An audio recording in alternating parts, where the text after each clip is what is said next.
The Wonderful Wizard of Oz by L. Frank Baum, narrated by Sam Kusi. Introduction.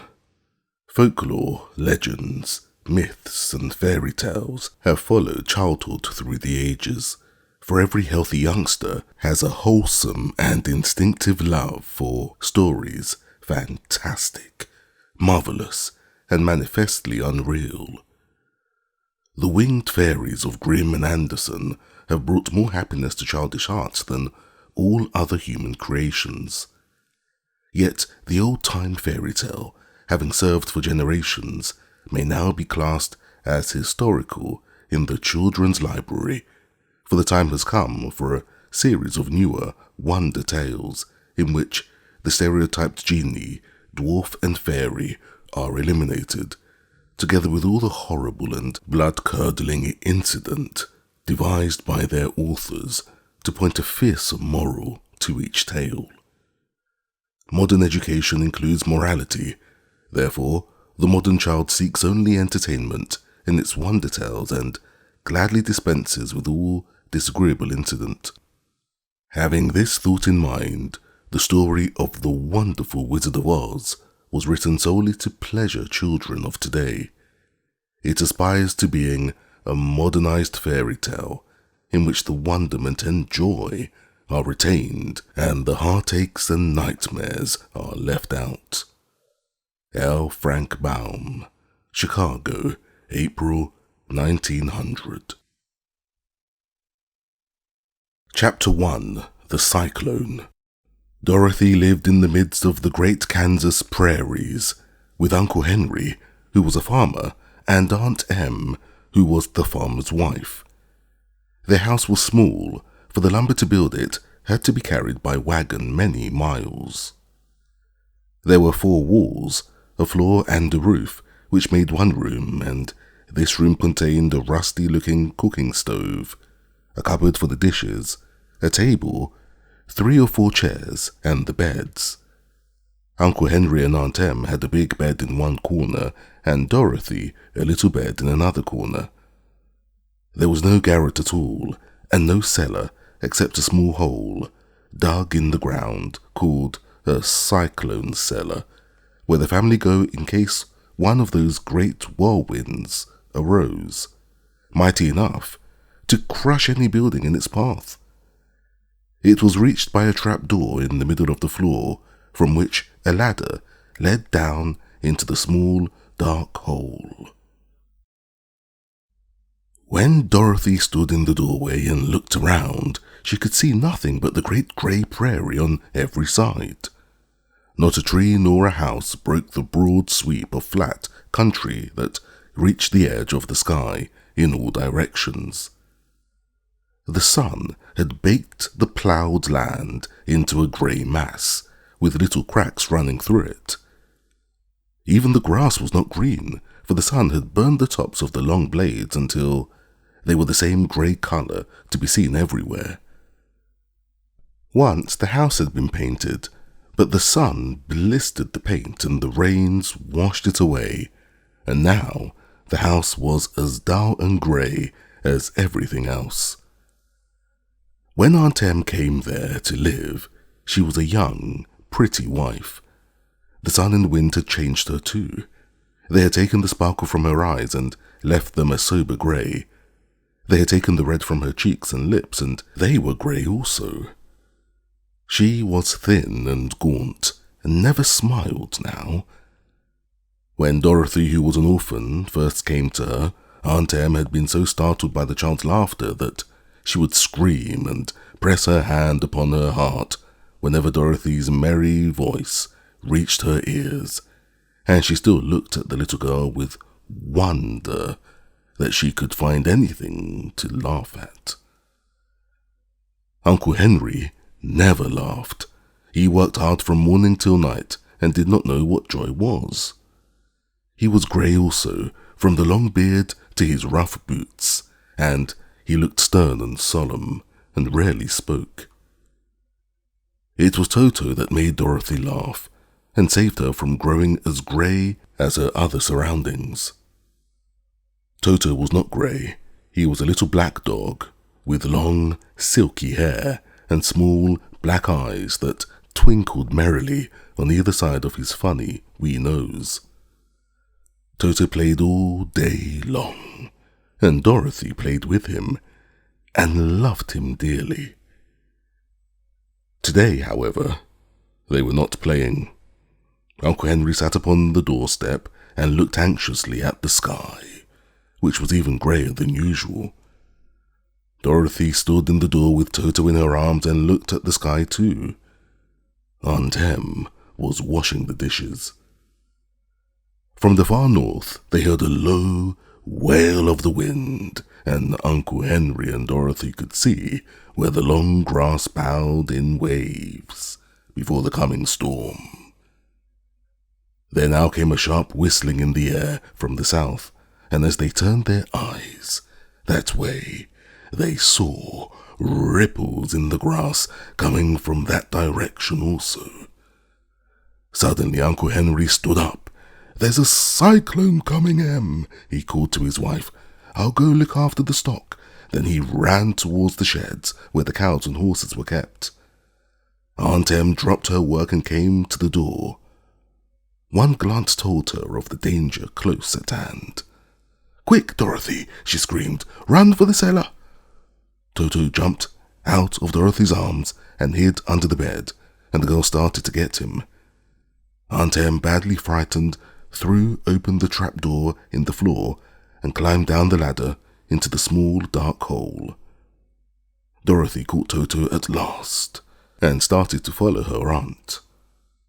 When she was halfway across the room, there came a great shriek from the wind, and the house shook so hard that she lost her footing and sat down suddenly upon the floor.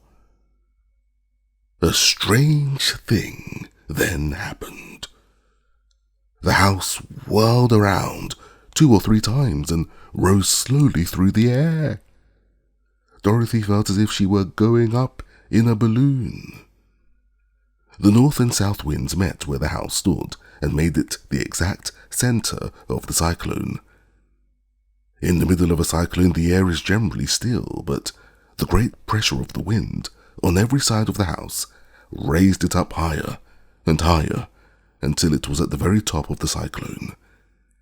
And there it remained and was carried miles and miles away as easily as you could carry a feather.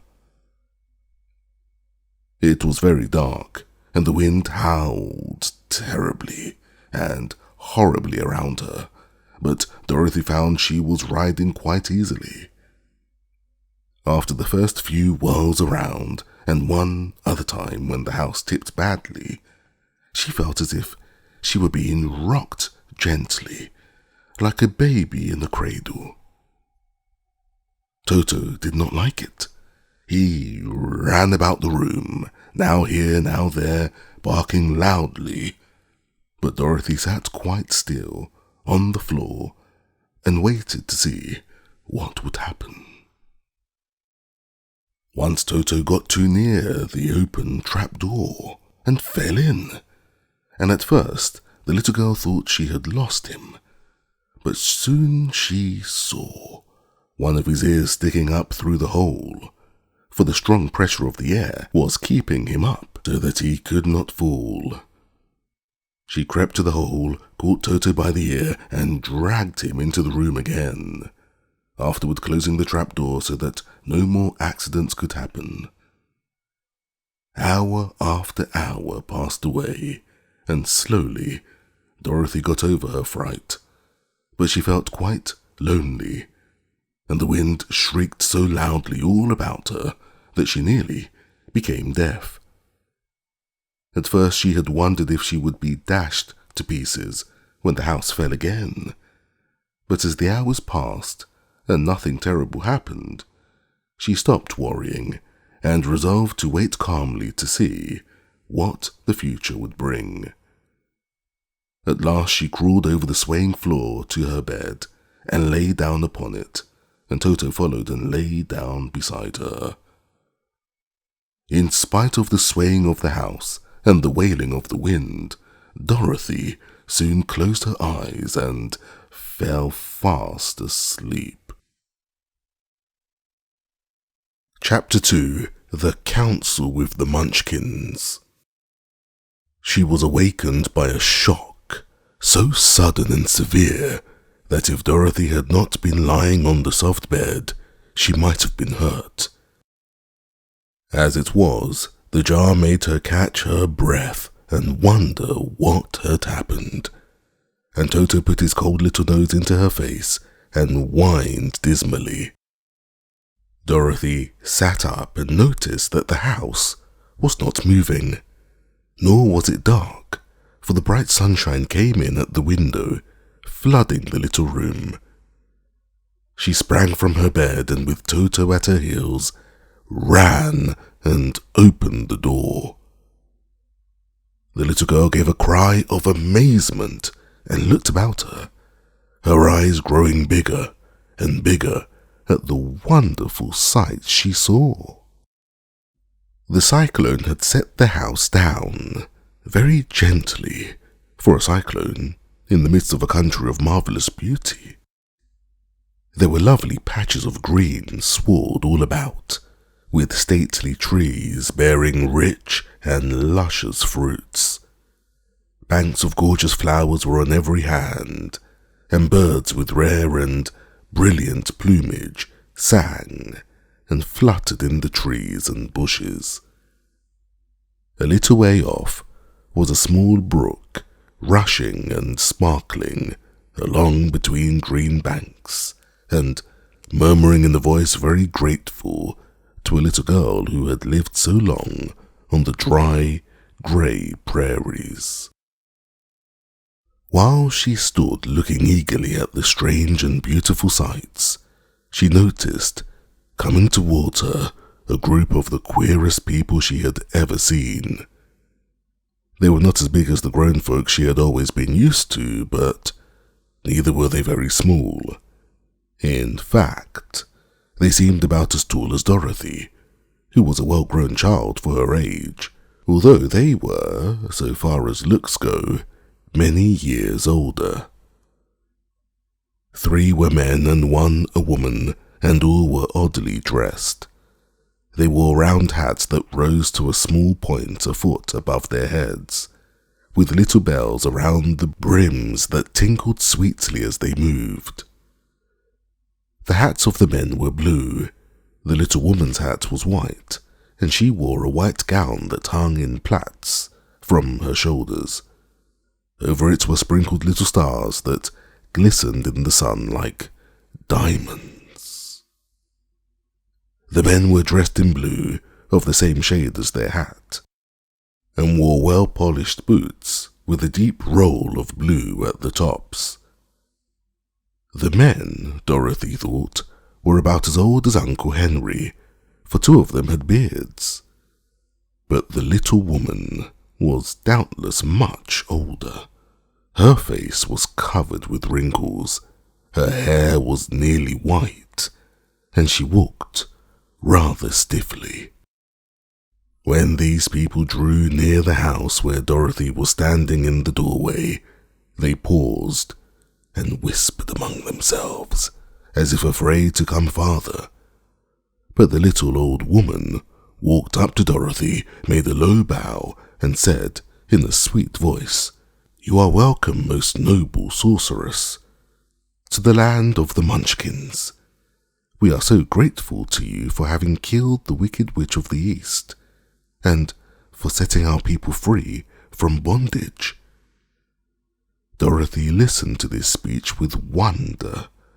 What could the little woman possibly mean by calling her a sorceress, and saying she had killed the wicked witch of the East? Dorothy was an innocent, harmless little girl who had been carried by a cyclone many miles from home, and she had never killed anything in all her life. But the little woman evidently expected her to answer, so Dorothy said, with hesitation, "You are very kind, but there must be some mistake. I have not killed anything. Your house did anyway, replied the little old woman with a laugh. "And that is the same thing, see?" she continued, pointing to the corner of the house. "There are her 2 toes, still sticking out from under a block of wood." Dorothy looked and gave a little cry of fright. There indeed, just under the corner of the great beam the house rested on, 2 feet were sticking out, shod in silver shoes, with pointed toes. "Oh dear, oh dear," cried Dorothy, clasping her hands together in dismay. "The house must have fallen on her. Whatever shall we do?" "There's nothing to be done," said the little woman calmly. "But who was she?" asked Dorothy. "She was the Wicked Witch of the East, as I said," answered the little woman. "She has held all the Munchkins in bondage for many years, making them slave for her night and day. Now they are all set free, and are grateful to you for the favor." "Who are the Munchkins?" inquired Dorothy. "They are the people who live in this land of the East, where the Wicked Witch ruled." "Are you a Munchkin?" asked Dorothy. "No, but I am their friend, although I live in the land of the North." When they saw the Witch of the East was dead, the Munchkins sent a swift messenger to me, and I came at once. I am the Witch of the North." "Oh, gracious!" cried Dorothy. "Are you a real witch?" "Yes, indeed," answered the little woman. "But I'm a good witch, and the people love me. I'm not as powerful as the Wicked Witch was who ruled here, or I should have set the people free myself." "But I thought all witches were wicked," said the girl, who was half frightened at facing a real witch. "Oh no, that is a great mistake. There were only 4 witches in all the land of Oz, and 2 of them, those who live in the north and the south, are good witches. I know this is true, for I am one of them myself, and cannot be mistaken. Those who dwelt in the east and the west were, indeed, wicked witches.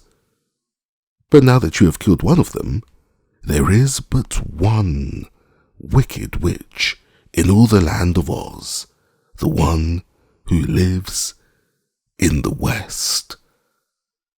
"But," said Dorothy after a moment's thought, "Aunt Em has told me that the witches were all dead years and years ago." "Who is Aunt Em?" inquired the little old woman. "She is my aunt who lives in Kansas, where I came from." The Witch of the North seemed to think for a time, with her head bowed and her eyes upon the ground. Then she looked up and said, "I do not know where Kansas is, for I have never heard that country mentioned before. But tell me, is it a civilized country?" "Oh, yes," replied Dorothy. "Then that accounts for it. In the civilized countries, I believe, there are no witches left, nor wizards, nor sorceresses, nor magicians. But you see, the land of Oz has never been civilized, for we are cut off from all the rest of the world. Therefore, we still have witches and wizards among us." "Who are the wizards?" asked Dorothy. "Oz himself is the great wizard," answered the witch, sinking her voice to a whisper. "He is more powerful than all the rest of us together. He lives in the City of Emeralds." Dorothy was going to ask another question, but just then, the Munchkins, who had been standing silently by, gave a loud shout and pointed to the corner of the house where the Wicked Witch had been lying. "What is it?" asked the little old woman, and looked and began to laugh. The feet of the dead witch had disappeared entirely, and nothing was left but the silver shoes. "She was too old," explained the Witch of the North. that she dried up quickly in the sun. That is the end of her. But the silver shoes are yours, and you shall have to wear them." She reached down and picked up the shoes, and after shaking the dust out of them, handed them to Dorothy. "The Witch of the East was proud of those silver shoes," said one of the Munchkins, "and there is some charm connected with them, but what it is we never knew." Dorothy carried the shoes into the house and placed them on the table. Then she came out again to the Munchkins and said, "I am anxious to get back to my aunt and uncle, for I am sure they will worry about me. Can you help me find my way?" The Munchkins and the witch first looked at one another, and then at Dorothy, and then shook their heads. "At the east, not far from here," said one, "there was a great desert, and none could live to cross it." "It is the same at the south," said another, "for I have been there and seen it. The south is the country of the quadlings."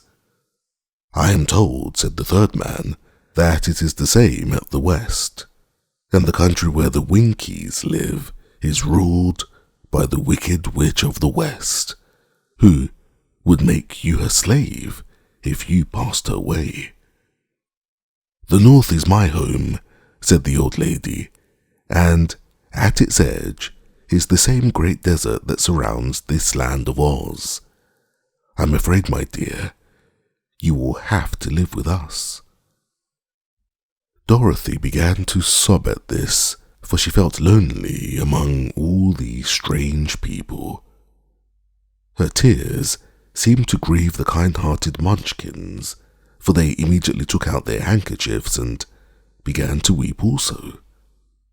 As for the little old woman, she took off her cap and balanced the point on the end of her nose, while she counted 1, 2, 3 in a solemn voice. At once the cap changed into a slate, on which was written in big white chalk marks, "Let Dorothy go to the City of Emeralds." The little old woman took the slate from her nose and, having read the words on it, asked, "Is your name Dorothy, my dear?" "Yes," answered the child, looking up and drying her tears. "Then you must go to the City of Emeralds. Perhaps Oz will help you." "Where is this city?" asked Dorothy. "It is exactly in the center of the country and is ruled by Oz, the great wizard I told you of." "Is he a good man?" inquired the girl anxiously. "He is a good wizard.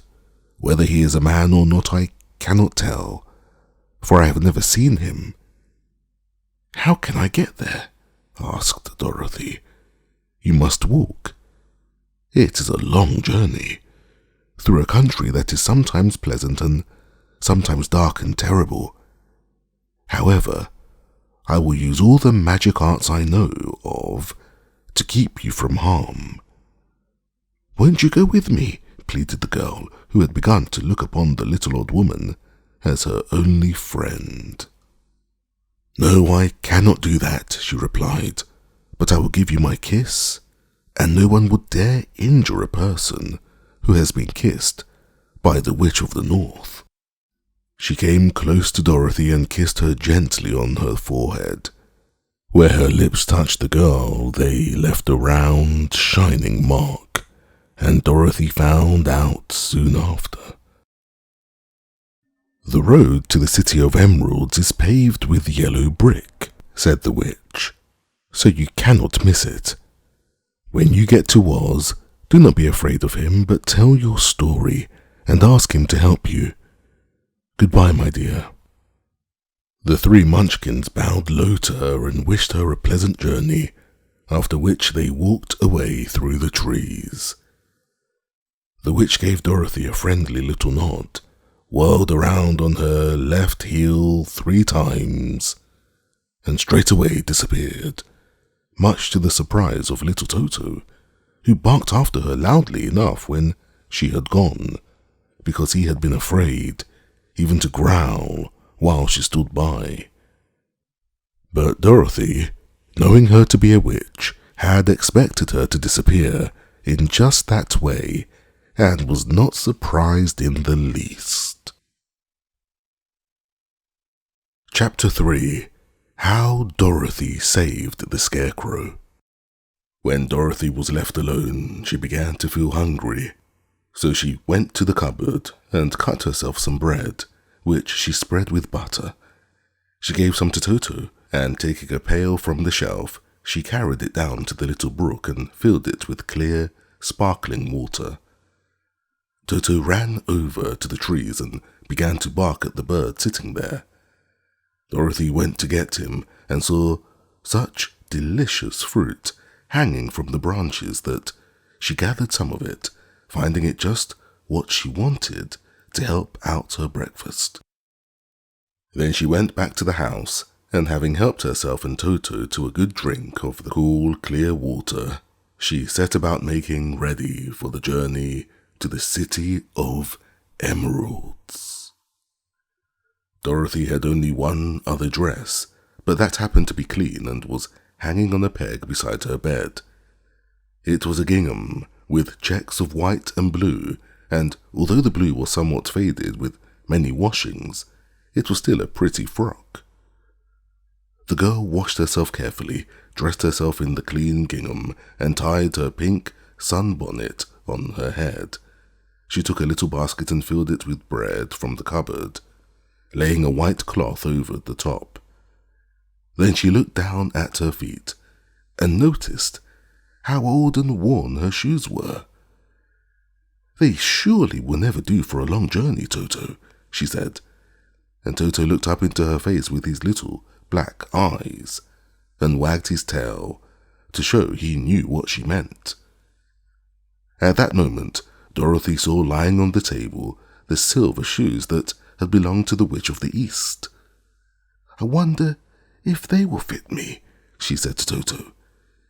"They would be just the thing to take a long walk in, for they could not wear out." She took off her old leather shoes and tried on the silver ones, which fitted her as well as if they had been made for her. Finally, she picked up her basket. "Come along, Toto," she said. "We will go to the Emerald City and ask the Great Oz how to get back to Kansas again." She closed the door, locked it, and put the key carefully in the pocket of her dress. And so, with Toto trotting along soberly behind her, she started on her journey. There were several roads nearby, but it did not take her long to find the one paved with yellow brick. Within a short time, she was walking briskly toward the Emerald City, her silver shoes tinkling merrily on the hard, yellow roadbed. The sun shone bright and the birds sang sweet, and Dorothy did not feel nearly as bad as you might think a little girl would who had been suddenly whisked away from her own country and set down in the midst of a strange land.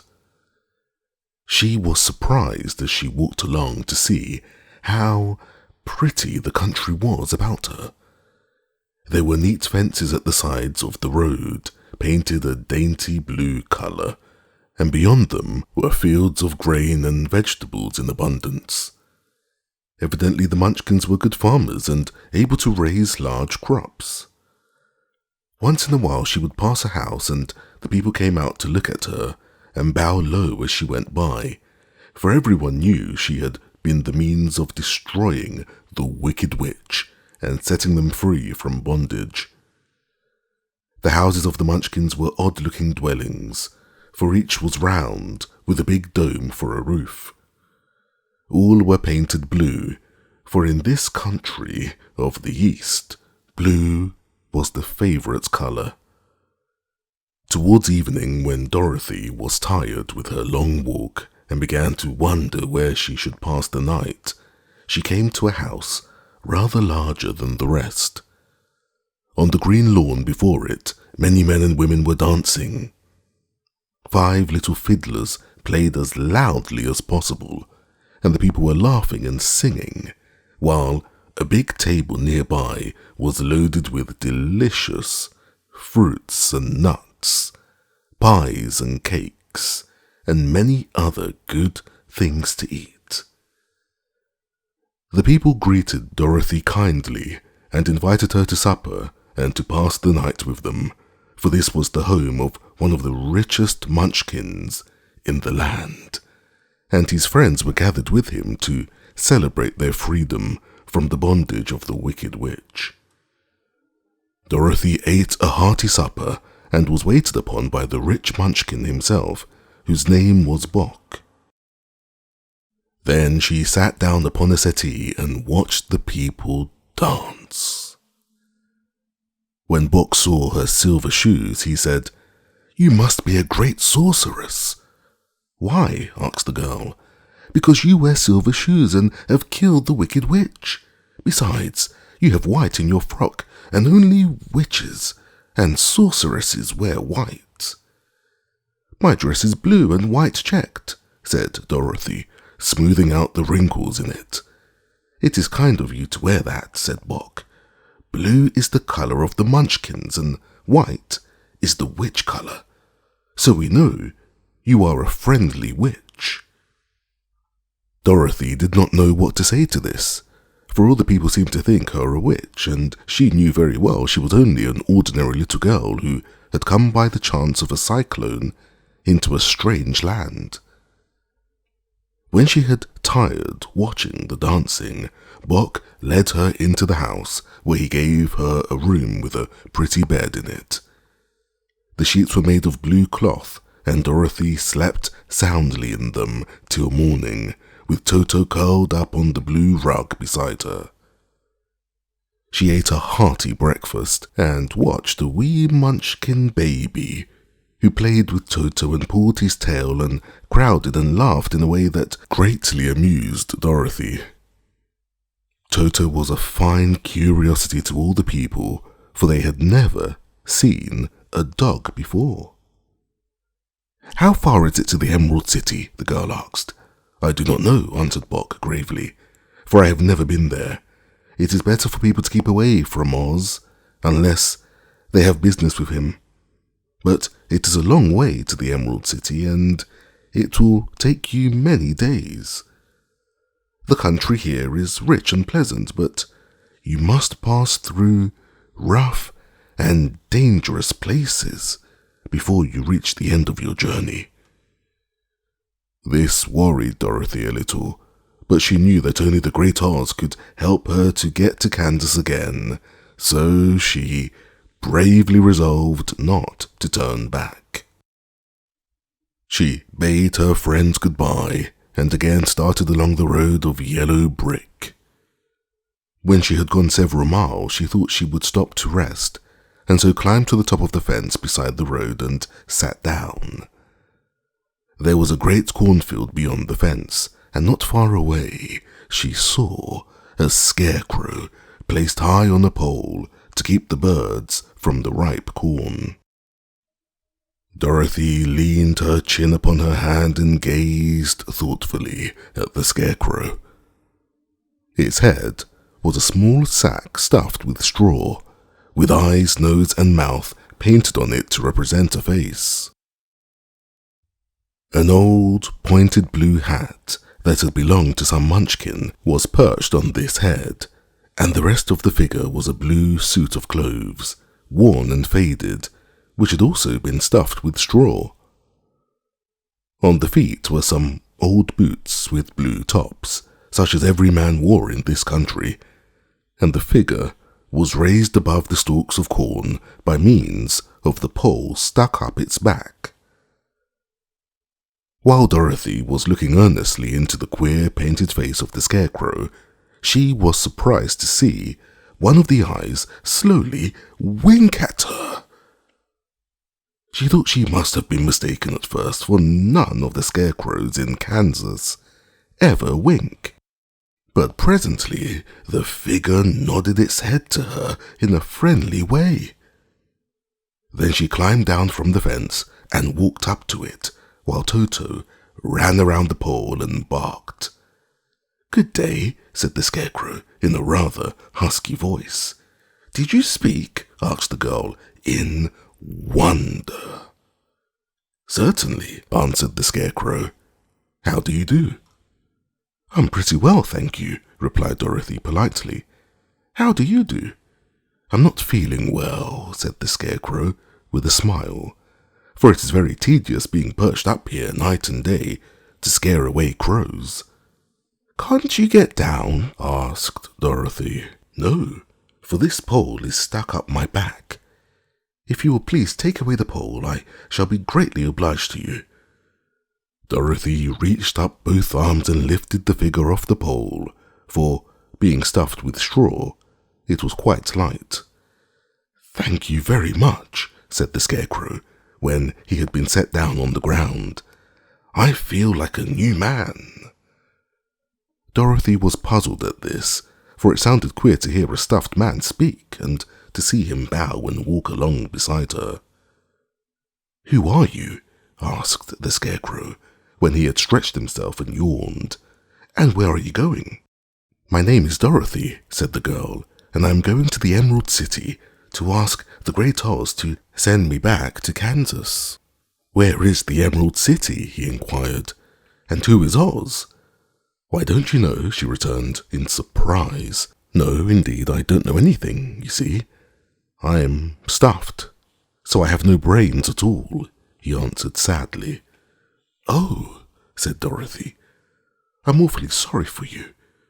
Do you think," he asked, "if I go to the Emerald City with you, that the Great Oz would give me some brains?" "I cannot tell," she returned, "but you may come with me if you like. If Oz will not give you any brains, you will be no worse off than you are now." "That is true," said the Scarecrow. "You see," he continued confidentially, "I don't mind my legs and arms and body being stuffed, because I cannot get hurt. For if anyone treads on my toes or sticks a pin into me, it doesn't matter, for I can't feel it. But I do not want people to call me a fool, and if my head stays stuffed with straw instead of brains, and yours is, how am I ever to know anything?" "I understand how you feel," said the little girl, who was truly sorry for him. "If you will come with me, I'll ask Oz to do all he can for you." "Thank you," he answered gratefully. They walked back to the road. Dorothy helped him over the fence, and they started along the path of yellow brick for the Emerald City. Toto did not like this addition to the party at first. He smelled around the stuffed man as if he suspected there might be a nest of rats in the straw, and he often growled in an unfriendly way at the Scarecrow. "Don't mind Toto," said Dorothy to her new friend. "He never bites." "Oh, I'm not afraid," replied the Scarecrow. "He can't hurt the straw. Do let me carry the basket for you. I shall not mind it, for I can't get tired. I'll tell you a secret," he continued as he walked along. "There is only one thing in the world that I am afraid of." "What is that?" asked Dorothy. "The Munchkin farmer who made you?" "No," answered the Scarecrow. "It's a lighted match." Chapter 4. The Road Through the Forest. After a few hours, the road began to be rough, and the walking grew so difficult that the Scarecrow often stumbled over the yellow bricks, which were here very uneven. Sometimes indeed they were broken or missing altogether, leaving holes that Toto jumped across and Dorothy walked around. As for the Scarecrow, having no brains, he walked straight ahead, and so stepped into the holes and fell at full length on the hard bricks. It never hurt him, however, and Dorothy would pick him up and set him upon his feet again, while he joined her in laughing merrily at his own mishap. The farms were not nearly so well cared for here as they were farther back. There were fewer houses and fewer fruit trees, and the farther they went, the more dismal and lonesome the country became. At noon they sat down by the roadside near a little brook, and Dorothy opened her basket and got out some bread. She offered a piece to the scarecrow, but he refused. "I am never hungry," he said, "and it is a lucky thing I am not, for my mouth is only painted, and if I should cut a hole in it so I could eat, the straw I am stuffed with would come out, and that would spoil the shape of my head." Dorothy saw at once that this was true, so she only nodded and went on eating her bread. "Tell me something about yourself and the country you came from," said the scarecrow, when she had finished her dinner. So she told him all about Kansas, and how grey everything was there, and how the cyclone had carried her to this queer land of Oz. The scarecrow listened carefully and said, "I cannot understand why you should wish to leave this beautiful country and go back to the dry, grey place you call Kansas." "That is because you have no brains," answered the girl. "No matter how dreary and grey our homes are, we people are flesh and blood, and would rather live there than in any other country, be it ever so beautiful. There is no place like home." The scarecrow sighed. "Of course I cannot understand it," he said. "If your heads were stuffed with straw like mine, you would probably all live in beautiful places, and then Kansas would have no people at all.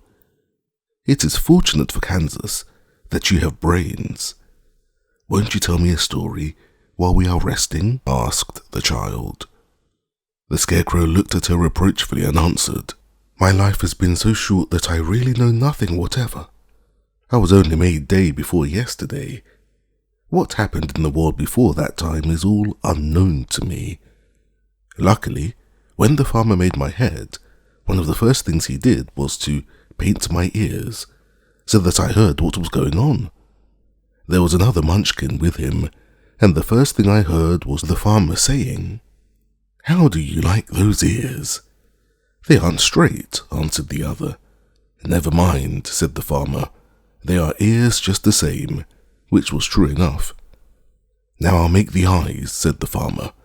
So he painted my right eye, and as soon as it was finished I found myself looking at him, and at everything around me, with a great deal of curiosity, for this was my first glimpse of the world."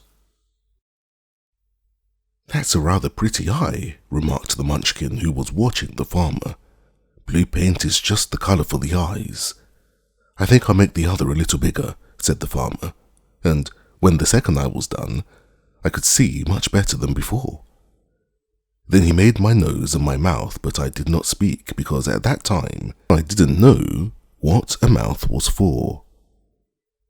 I had the fun of watching them make my body and my arms and legs, and when they fastened on my head, at last I felt very proud, for I thought I was just as good a man as anyone. "This fellow will scare the crows fast enough," said the farmer. "He looks just like a man." "Why, he is a man," said the other, and I quite agreed with him. The farmer carried me under his arm to the cornfield and set me up on a tall stick, where you found me. He and his friend soon walked away and left me alone. I did not like to be deserted this way, so I tried to walk after them, but my feet would not touch the ground, and I was forced to stay on that pole. It was a lonely life to lead, for I had nothing to think of, having been made such a little while before. Many crows and other birds flew into the cornfield, but as soon as they saw me, they flew away again, thinking I was a munchkin, and this pleased me and made me feel that I was quite an important person. By and by the old crow flew near me, and after looking at me carefully, he perched upon my shoulder and said, "I wonder if that farmer thought to fool me in this clumsy manner, Any crow of sense could see that you are only stuffed with straw. Then he hopped down at my feet and ate all the corn he wanted. The other birds, seeing he was not harmed by me, came to eat the corn too, so in a short time there was a great flock of them about me. I felt sad at this, for it showed that I was not such a good scarecrow after all. But the old crow comforted me, saying, "If you only had brains in your head, you would be as good as a man, as any of them, and a better man than some of them. Brains are the only things worth having in this world, no matter whether one is a crow or a man." After the crows had gone, I thought this over and decided I would try hard to get some brains. By good luck, you came along and pulled me off the stake, and from what you say, I am sure the great odds will give me brains as soon as we get to the Emerald City. "I hope so," said Dorothy earnestly, "since you seem anxious to have them." "Oh, yes, I am anxious," returned the Scarecrow. "It is such an uncomfortable feeling to know one is a fool." "Well," said the girl, "let us go." And she handed the basket to the Scarecrow. There were no fences at all by the roadside now, and the land was rough and untilled. Towards evening they came to a great forest, where the trees grew so big and close together that their branches met over the road of yellow brick. It was almost dark under the trees, for the branches shut out the daylight, but the travellers did not stop and went on into the forest. "If this road goes in, it must come out," said the Scarecrow, "and as the Emerald City is at the other end of the road, we must go wherever it leads us." "Anyone would know that," said Dorothy. "Certainly, that is why I know it," returned the Scarecrow. "If it required brains to figure it out, I never should have said it." After an hour or so, the light faded away, and they found themselves stumbling along in the darkness. Dorothy could not see at all, but Toto could, for some dogs see very well in the dark, and the Scarecrow declared he could see as well as by day. So she took hold of his arm and managed to get along fairly well. "If you see any house or any place where we can pass the night," she said, "you must tell me, for it is very uncomfortable walking in the dark." Soon after, the Scarecrow stopped. "I see a little cottage at the right of us," he said, "built of logs and branches. Shall we go there?" "Yes, indeed," answered the child. "I'm all tired out." So the Scarecrow led her through the trees until they reached the cottage, and Dorothy entered and found a bed of dried leaves in one corner. She lay down at once, and with Toto beside her, soon fell into a sound sleep. The Scarecrow, who was never tired, stood up in another corner and waited patiently until morning came. Chapter 5. When Dorothy awoke, the sun was shining through the trees, and Toto had long been out chasing birds and squirrels. She sat up and looked around her. There was the Scarecrow, still standing patiently in his corner, waiting for her. "We must go and search for water," she said to him. "Why do you want water?" he asked. "To wash my face clean after the dust of the road, and to drink, so the dry bread will not stick in my throat." "It must be inconvenient to be made of flesh," said the Scarecrow thoughtfully, "for you must sleep, and eat and drink. However, you have brains, and it is worth a lot of bother to be able to think properly." They left the cottage and walked through the trees until they found a little spring of clear water, where Dorothy drank and bathed and ate her breakfast. She saw there was not much bread left in the basket, and the girl was thankful the Scarecrow did not have to eat anything, for there was scarcely enough for herself and Toto for the day. When she had finished her meal and was about to go back to the road of yellow brick, she was startled to hear a deep groan nearby. "What was that?" she asked timidly. "I cannot imagine," replied the scarecrow, "but we can go and see." Just then another groan reached their ears, and the sound seemed to come from behind them. They turned and walked through the forest a few steps, when Dorothy discovered something shining in a ray of sunshine that fell between the trees. She ran to the place and then stopped short with a cry of surprise. One of the big trees had been partly chopped through, and standing beside it, with an uplifted axe in his hands, was a man made entirely of tin. His head and arms and legs were joined upon his body, but he stood perfectly motionless, as if he could not stir at all. Dorothy looked at him in amazement, and so did the scarecrow, while Toto barked sharply and made a snap at the tin legs, which hurt his teeth. "Did you groan?" asked Dorothy. "Yes," answered the Tin Man, "I did. I've been groaning for more than a year, and no one has ever heard me before or come to help me." "What can I do for you?" she inquired softly, for she was moved by the sad voice in which the man spoke. "Get an oil can and oil my joints," he answered. "They are rusted so badly and I cannot move them at all. If I am well oiled, I shall soon be all right again. You will find an oil can on a shelf in my cottage." Dorothy at once ran back to the cottage and found the oil can, and then she returned and asked anxiously, "Where are your joints?" "Oil my neck first," replied the Tin Woodman. So she oiled it, and as it was quite badly rusted, the scarecrow took hold of the tin head and moved it gently from side to side until it worked freely, and then the man could turn it himself. "Now oil the joints in my arms," he said, and Dorothy oiled them, and the scarecrow bent them carefully until they were quite free from rust and as good as new. The Tin Woodman gave a sigh of satisfaction and lowered his axe, which he leaned against the tree. "This is a great comfort," he said. "I have been holding that axe in the air ever since I rusted, and I'm glad to be able to put it down at last. Now, if you will, oil the joints of my legs.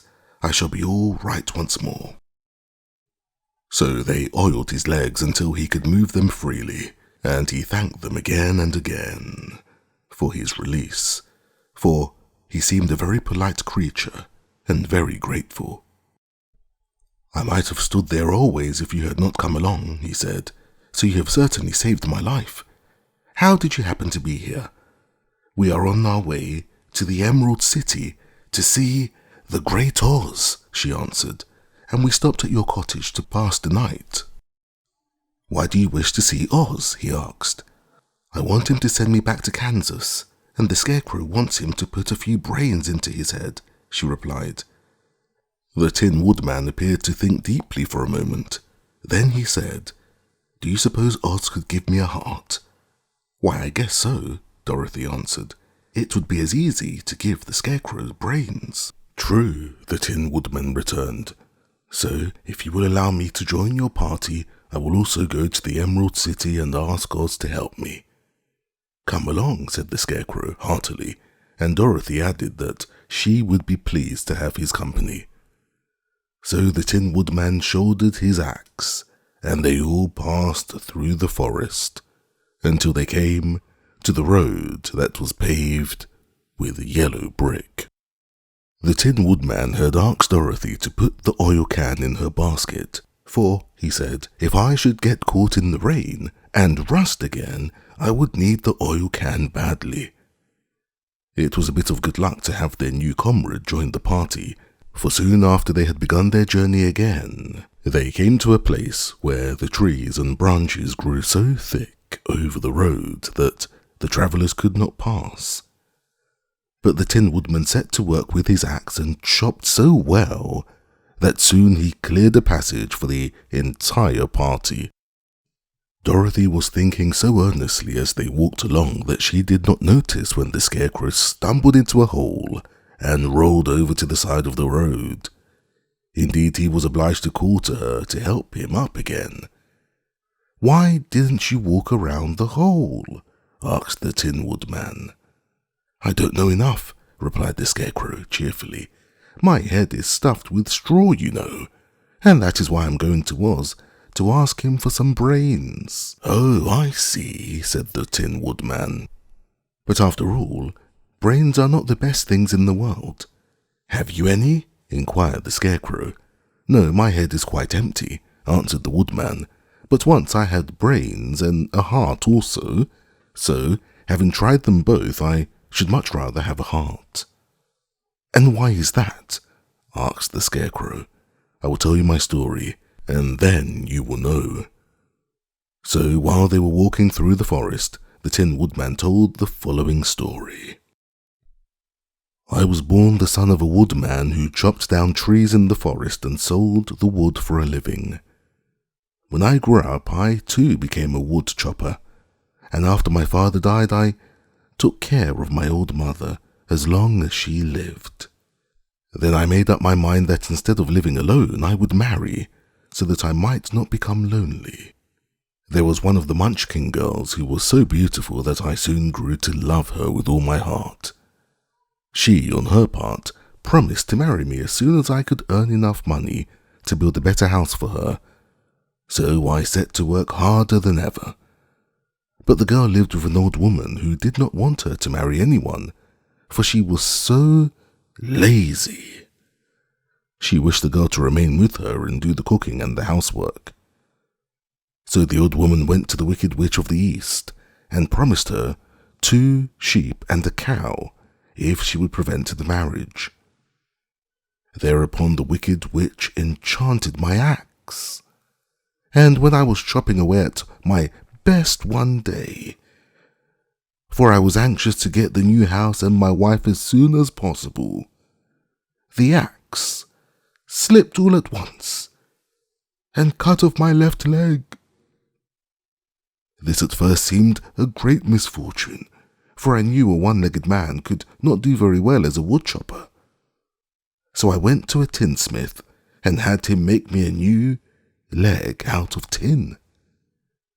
The leg worked very well once I was used to it, but my action angered the Wicked Witch of the East, for she had promised the old woman I should not marry the pretty Munchkin girl. When I began chopping again, my axe slipped and cut off my right leg. Again I went to the tinner, and again he made me a leg out of tin. After this, the enchanted axe cut off my arms, one after the other, but nothing daunted, I had them replaced with tin ones. The Wicked Witch then made the axe slip and cut off my head, and at first I thought that it was the end of me. But the tinner happened to come along, and he made me a new head out of tin. I thought I had beaten the Wicked Witch then, and I worked harder than ever, but I little knew how cruel my enemy could be. She thought of a new way to kill my love for the beautiful Munchkin maiden, and made my axe slip again, so that it cut right through my body, splitting me in 2 halves. Once more, the tinner came to help and made me a body of tin, fastening my tin arms and legs and head to it, by means of joints, so that I could move around as well as ever. But alas, I had now no heart, so that I lost all my love for the Munchkin girl, and did not care whether I married her or not. I suppose she is still living with the old woman, waiting for me to come after her. My body shone so brightly in the sun that I felt very proud of it, and it did not matter now if my axe slipped, for it could not cut me.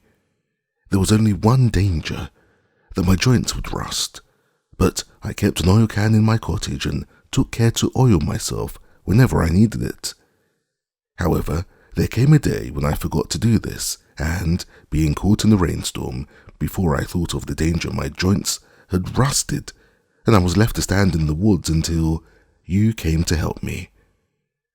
It was a terrible thing to undergo, but during the year I stood there, I had time to think that the greatest loss I had known was the loss of my heart. While I was in love, I was the happiest man on earth, but no one can love who has not a heart, and so I am resolved to ask Oz to give me one. If he does, I will go back to the Munchkin Maiden and marry her.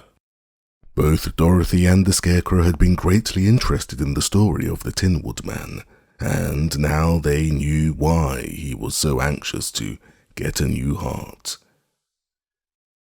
"All the same," said the Scarecrow, "I shall ask for brains instead of a heart, for a fool would not know what to do with a heart if he had one." "I shall take the heart," returned the Tin Woodman, "for brains do not make me happy, do not make anyone happy, and happiness is the best thing in the world." Dorothy did not say anything, for she was puzzled to know which of her two friends was right, and she decided if she could only get back to Kansas and Aunt Em, it did not matter so much whether the Woodman had no brains and the Scarecrow no heart, or each got what he wanted. What worried her most was that the bread was nearly gone, and another meal for herself and Toto would empty the basket. To be sure, neither the Woodman nor the Scarecrow ever ate anything, but she was not made of tin nor straw, and could not live unless she was fed. Chapter 6. The Cowardly Lion. All this time, Dorothy and her companions had been walking through the thick woods. The road was still paved with yellow brick, but these were much covered by dried branches and the dead leaves from the trees, and the walking was not at all good. There were few birds in this part of the forest, for birds love the open country where there is plenty of sunshine, but now and then there came a deep growl from some wild animal hidden among the trees. These sounds made the little girl's heart beat fast, for she did not know what made them. But Toto knew, and he walked close to Dorothy's side and did not even bark in return. "How long will it be," the child asked the Tin Man, "before we are out of the forest?" "I cannot tell," was the answer, "for I have never been to the Emerald City, but my father went there once, when I was a boy, and he said it was a long journey through a dangerous country. Although nearer to the city where Oz dwells, the country is beautiful. But I am not afraid so long as I have my oil can, and nothing can hurt the Scarecrow, while you bear upon your forehead the mark of the good witch's kiss, and that will protect you from harm." "But Toto," said the girl anxiously, "what will protect him? We must protect him ourselves if he's in danger." Just as he spoke, there came from the forest a terrible roar, and the next moment a great lion bounded into the road. With one blow of his paw, he sent the Scarecrow spinning over and over to the edge of the road, and then he struck at the Tin Woodman with his sharp claws. But to the lion's surprise, he could make no impression on the tin, although the Woodman fell over in the road and lay still. Little Toto, now that he had an enemy to face, ran barking toward the lion, and the great beast had opened his mouth to bite the dog, when Dorothy, fearing Toto would be killed, and heedless of danger, rushed forward and slapped the lion upon his nose as hard as she could, while she cried out, "Don't you dare bite Toto! You ought to be ashamed of yourself, a big beast like you, to bite a poor little dog."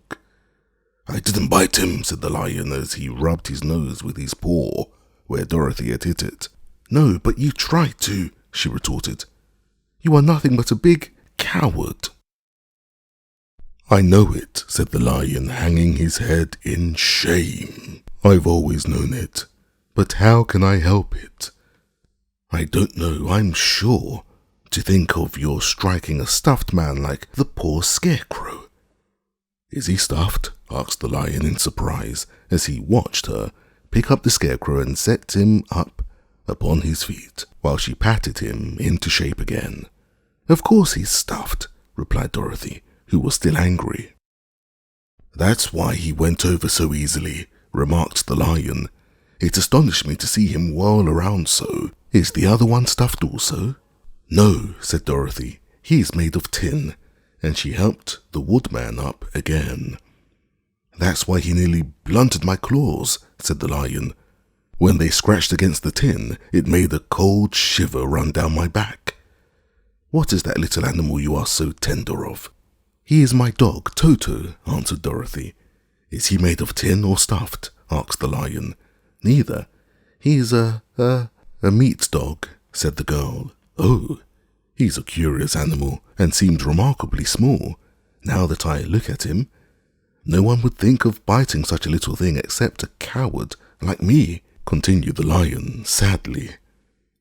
"What makes you a coward?" asked Dorothy, looking at the great beast in wonder, for he was as big as a small horse. "It's a mystery," replied the lion. "I suppose I was born that way. All the other animals in the forest naturally expect me to be brave, for the lion is everywhere thought to be the king of the beasts. I learned that if I roared very loudly, every living thing was frightened and got out of my way.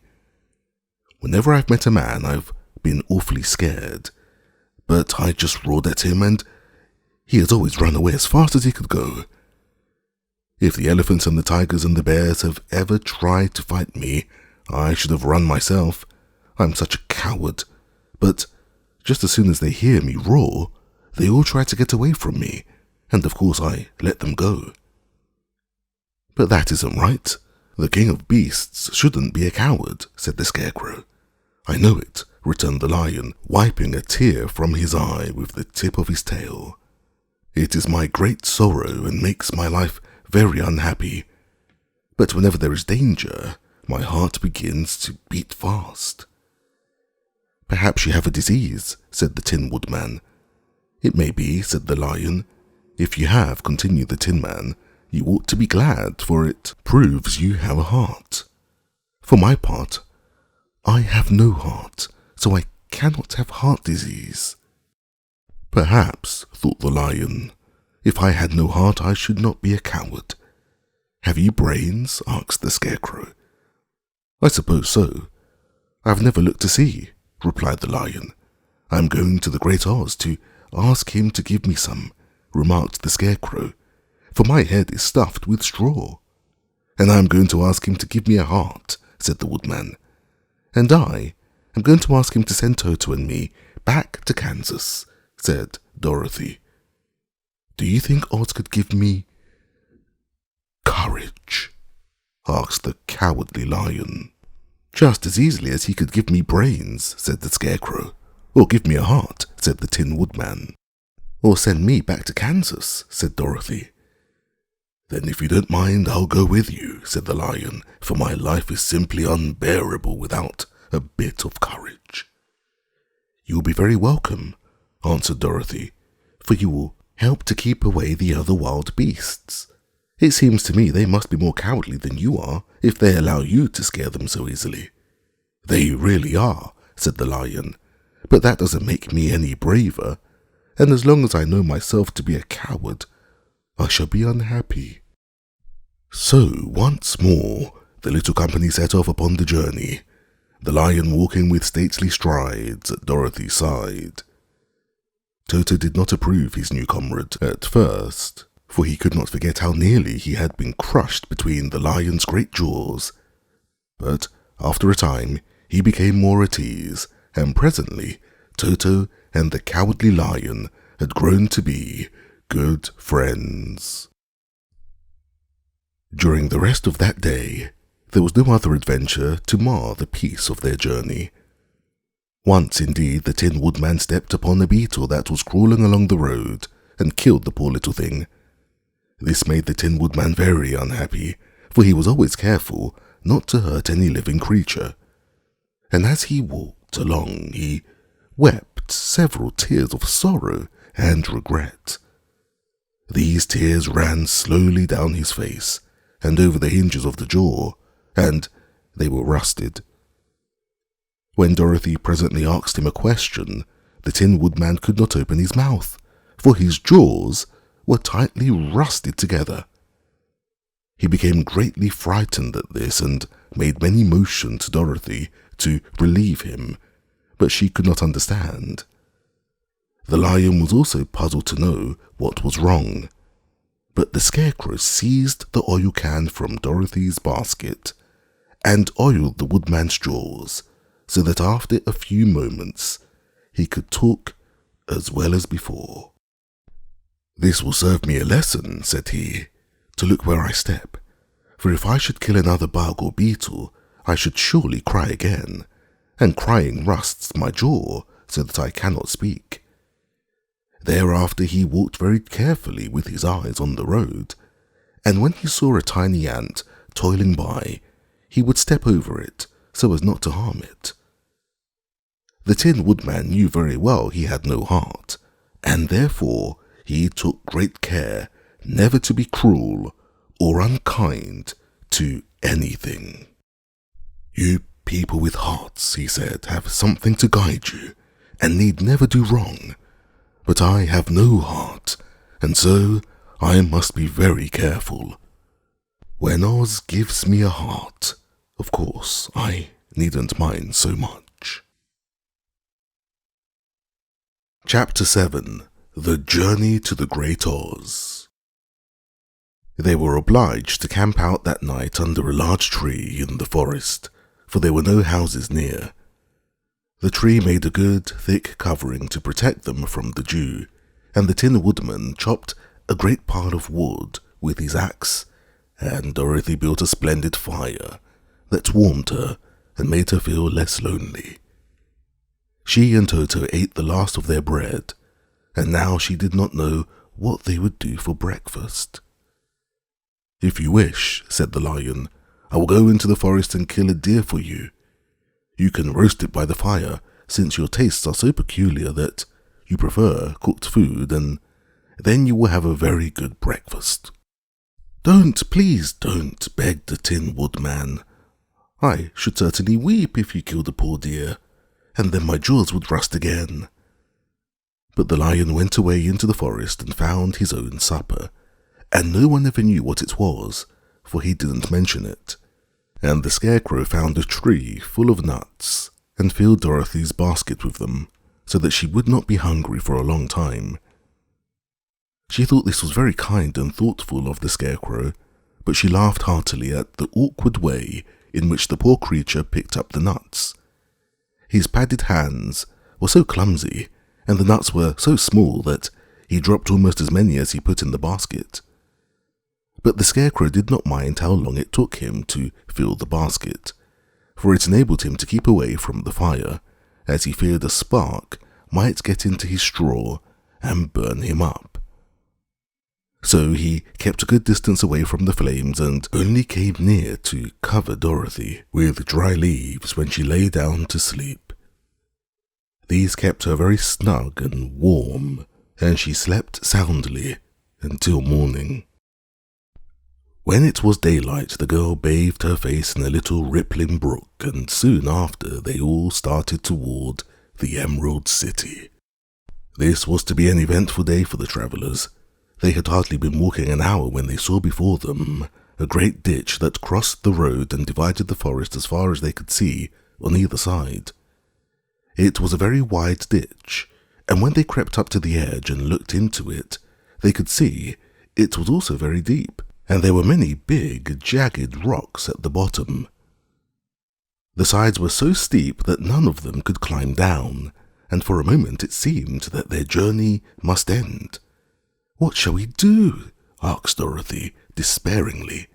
"I haven't the faintest idea," said the Tin Woodman, and the lion shook his shaggy mane and looked thoughtful. But the scarecrow said, "We cannot fly, that is certain. Neither can we climb down into this great ditch. Therefore, if we cannot jump over it, we must stop where we are." "I think I could jump over it," said the Cowardly Lion, after measuring the distance carefully in his mind.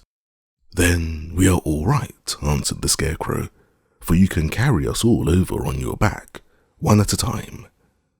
"Well, I'll try it," said the Lion. "Who will go first?" "I will," declared the Scarecrow, "for if you found that you could not jump over the gulf, Dorothy would be killed, or the Tin Woodman badly dented on the rocks below. But if I'm on your back, it will not matter so much, for the fall would not hurt me at all." "I am terribly afraid of falling myself," said the Cowardly Lion, "but I suppose there is nothing to do but try it. So get on my back and we will make the attempt." The Scarecrow sat upon the Lion's back, and the big beast walked to the edge of the gulf and crouched down. "Why don't you run and jump?" asked the Scarecrow. "Because that isn't the way we lions do things," he replied. Then, giving a great spring, he shot through the air and landed safely on the other side. They were all greatly pleased to see how easily he did it, and after the Scarecrow had got down from his back, the Lion sprang across the ditch again. Dorothy thought she would go next, so she took Toto in her arms and climbed on the Lion's back, holding tightly to his mane with one hand. The next moment it seemed as if she was flying through the air, and then, before she had time to think about it, she was safe on the other side. The Lion went back a third time and got the Tin Woodman, and then they all sat down for a few moments to give the beast a chance to rest. For his great leaps had made his breath short, and he panted like a big dog that has been running too long. They found the forest very thick on this side, and it looked dark and gloomy. After the Lion had rested, they started along the road of yellow brick, silently wondering, each in his own mind, if ever they would come to the end of the woods and reach the bright sunshine again. To add to their discomfort, they soon heard strange noises in the depths of the forest, and the Lion whispered to them that it was in this part of the country that the Calidors lived. "What are the Calidors?" asked the girl. "They are monstrous beasts with bodies like bears and heads like tigers," replied the Lion, "and with claws so long and sharp that they could tear me in two as easily as I could kill Toto. I'm terribly afraid of the Calidors." "I'm not surprised that you are," returned Dorothy. "They must be dreadful beasts." The Lion was about to reply when suddenly they came to another gulf across the road, but this one was so broad and deep that the Lion knew at once he could not leap across it. So they sat down to consider what they should do, and after serious thought, the Scarecrow said, "Here is a great tree standing close to the ditch. If the Tin Woodman can chop it down so that it will fall to the other side, we can walk across it easily." "That is a first-rate idea," said the Lion. "One would almost suspect you had brains in your head instead of straw." The Woodman set to work at once, and so sharp was his axe that the tree was soon chopped nearly through. Then the Lion put his strong front legs against the tree and pushed with all his might, and slowly the big tree tipped and fell with a crash across the ditch, with its top branches on the other side. They had just started to cross the queer bridge when a sharp growl made them all look up, and to their horror, they saw running towards them two great beasts with bodies like bears and heads like tigers. "They are the Calidors," said the Cowardly Lion, beginning to tremble. "Quick!" cried the Scarecrow. "Let us cross over." So Dorothy went first, holding Toto in her arms. The Tin Woodman followed, and the Scarecrow came next. The Lion, although he was certainly afraid, turned to face the Calidors, and then he gave so loud and terrible a roar that Dorothy screamed and the Scarecrow fell over backwards, while even the fierce beast stopped and looked at him in surprise. But seeing they were bigger than the lion, and remembering that there were two of them and only one of him, the Kalidahs rushed again forward, and the lion crossed over the tree and turned to see what they would do next. Without stopping an instant, the fierce beasts also began to cross the tree, and the lion said to Dorothy, "We are lost, for they will surely tear us to pieces with their sharp claws. But stand close behind me, and I will fight them as long as I am alive." "Wait a minute," called the Scarecrow. He had been thinking what was best to be done, and now he asked the woodman to chop away the end of the tree that rested on their side of the ditch. The Tin Woodman began to use his axe at once, and, just as the two Kalidahs were nearly across, the tree fell with a crash into the gulf, carrying the ugly, snarling brutes with it, and both were dashed to pieces on the sharp rocks at the bottom. "Well," said the Cowardly Lion, drawing a long breath of relief, "I see we are going to live a little while longer, and I am glad of it, for it must be a very uncomfortable thing not to be alive. Those creatures frightened me so badly that my heart is beating yet." "Ah," said the Tin Woodman sadly, "I wish I had a heart to beat." This adventure made the travellers more anxious than ever to get out of the forest, and they walked so fast that Dorothy became tired and had to ride on the lion's back. To their great joy, the trees became thinner the further they advanced, and in the afternoon they suddenly came upon a broad river flowing swiftly just before them. On the other side of the water they could see the road of yellow brick, running through a beautiful country, with green meadows dotted with bright flowers, and all the road bordered with trees, hanging full of delicious fruits.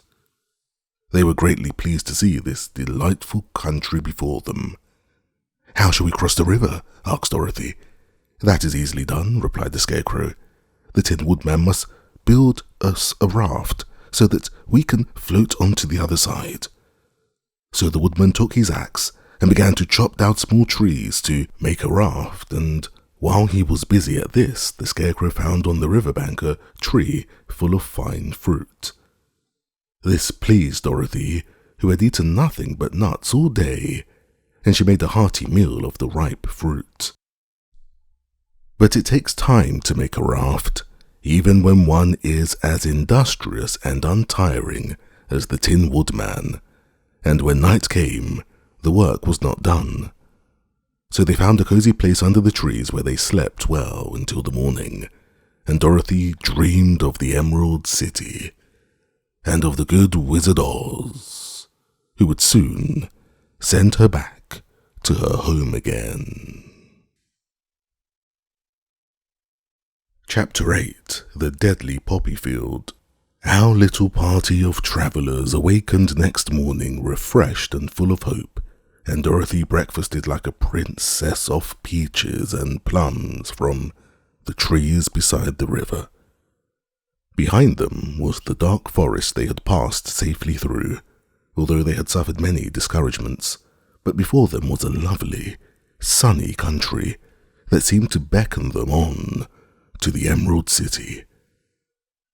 To be sure, the broad river now cut them off from this beautiful land, but the raft was nearly done, and after the Tin Woodman had cut a few more logs and fastened them together with wooden pins, they were ready to start.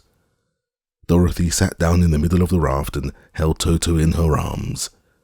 When the Cowardly Lion stepped upon the raft, it tipped badly, for he was big and heavy, but the Scarecrow and the Tin Woodman stood upon the other end to steady it, and they had long poles in their hands to push the raft through the water. They got along quite well at first, but when they reached the middle of the river, the swift current swept the raft downstream, farther and farther away from the road of yellow brick, and the water grew so deep that the long poles would not touch the bottom. "This is bad," said the Tin Woodman, "for if we cannot get to the land, we shall be carried into the country of the Wicked Witch of the West, and she will enchant us and make us her slaves." "And then I should get no brains," said the Scarecrow. "And I should not get courage," said the Cowardly Lion. and I should not get no heart," said the Tin Woodman.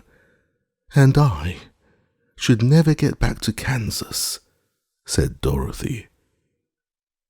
"We must certainly get to the Emerald City if we can," the Scarecrow continued, and he pushed so hard on his long pole that it stuck fast in the mud at the bottom of the river, and before he could pull it out again or let go, the raft was swept away, and the poor Scarecrow left clinging to the pole in the middle of the river.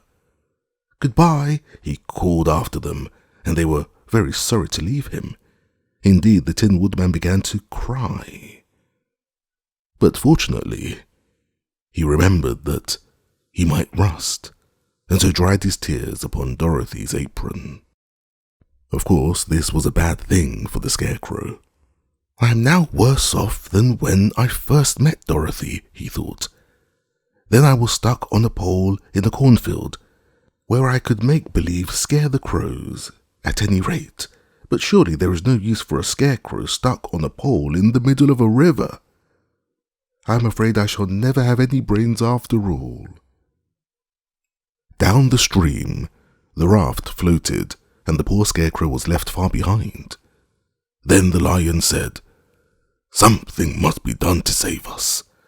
I think I can swim to the shore and pull the raft after me, if you will only hold fast to the tip of my tail." So he sprang into the water, and the Tin Woodman caught fast hold of his tail when the Lion began to swim with all his might toward the shore. It was hard work, although he was so big, but by and by they were drawn out of the current, and then Dorothy took the Tin Man's long pole and helped push the raft to the land. They were all tired out when they reached the shore at last and stepped off upon the pretty green grass, and they also knew that the stream had carried them a long way past the road of yellow brick that led to the Emerald City. "What shall we do now?" asked the Tin Woodman, as the Lion lay down on the grass to let the sun dry him. "We must get back to the road in some way," said Dorothy. "The best plan will be to walk along the riverbank until we come to the road again," remarked the Lion. So when they were rested, Dorothy picked up her basket and they started along the grassy bank, back to the road from which the river had carried them. It was a lovely country, with plenty of flowers and fruit trees and sunshine to cheer them, and had they not felt so sorry for the poor Scarecrow, they could have been very happy. They walked along as fast as they could, Dorothy only stopping once to pick a beautiful flower, and after a time the Tin Woodman cried out, "Look!" Then they all looked at the river and saw the Scarecrow perched upon his pole in the middle of the water, looking very lonely and sad. "What can we do to save him?" asked Dorothy. The Lion and the Woodman both shook their heads, for they did not know. So they sat down upon the bank and gazed wistfully at the Scarecrow until a stork flew by, which, seeing them, stopped to rest at the water's edge. "Who are you and where are you going?" asked the stork. "I am Dorothy," answered the girl, "and these are my friends, the Tin Woodman and the Cowardly Lion, and we are going to the Emerald City." "This isn't the road," said the stork, as she twisted her long neck and looked sharply at the queer party. "I know it," returned Dorothy, "but we have lost the Scarecrow and are wondering how we shall get him again." "Where is he?" said the stork. "Over there in the river," answered the girl. "If he wasn't so big and heavy, I would get him for you," remarked the stork. "He isn't heavy a bit," said Dorothy eagerly, "for he is stuffed with straw, and if you will bring him back to us, we shall thank you ever and ever so much." "Well, I'll try," said the stork, "but if I find he's too heavy to carry, I shall have to drop him in the river again." So the big bird flew into the air and over the water till she came to where the Scarecrow was perched upon his pole. Then the stork with her great claws grabbed the Scarecrow by the arm and carried him up into the air and back to the bank, where Dorothy and the Lion and the Tin Woodman and Toto were sitting. When the Scarecrow found himself among his friends again, he was so happy that he hugged them all, even the Lion and Toto, and as they walked along, he sang "Do-di-ri-di-do" at every step. He felt so gay. "I was afraid I should have to stay in the river forever," he said, "but the kind stork saved me, and if ever I get any brains, I shall find the stork again and do it some kindness in return." "That's all right," said the stork, who was flying along beside them. "I always like to help anyone in trouble. But I must go now, for my babies are waiting in the nest for me. I hope you will find the Emerald City, and that Oz will help you."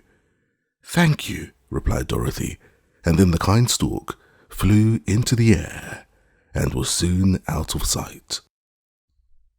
They walked along, listening to the singing of the bright-coloured birds and looking at the lovely flowers, which now became so thick that the ground was carpeted with them. There were big yellow and white and blue and purple blossoms, besides great clusters of scarlet poppies, which were so brilliant in colour they almost dazzled Dorothy's eyes. "Aren't they beautiful?" the girl asked, as she breathed in the spicy scent of the flowers. "I suppose so," answered the Scarecrow. "When I have brains, I shall probably like them better." "If I only had a heart, I should love them," added the Tin Woodman. "I always did like flowers," said the Lion. "They seem so helpless and frail. But there are none in the forest so bright as these." They now came upon more and more of the big scarlet poppies, and fewer of the other flowers, and soon they found themselves in the midst of a great meadow of poppies. Now it is well known that when there are many of these flowers together, their odour is so powerful that anyone who breathes it falls asleep, and if the sleeper is not carried away from the scent of the flowers, he sleeps on and on forever. But Dorothy did not know this, nor could she get away from the bright red flowers that were everywhere. So presently her eyes grew heavy, and she felt she must sit down to rest and to sleep. But the Tin Woodman would not let her do this. "We must hurry and get back to the road of yellow brick before dark," he said, and the Scarecrow agreed with him. So they kept walking until Dorothy could stand no longer.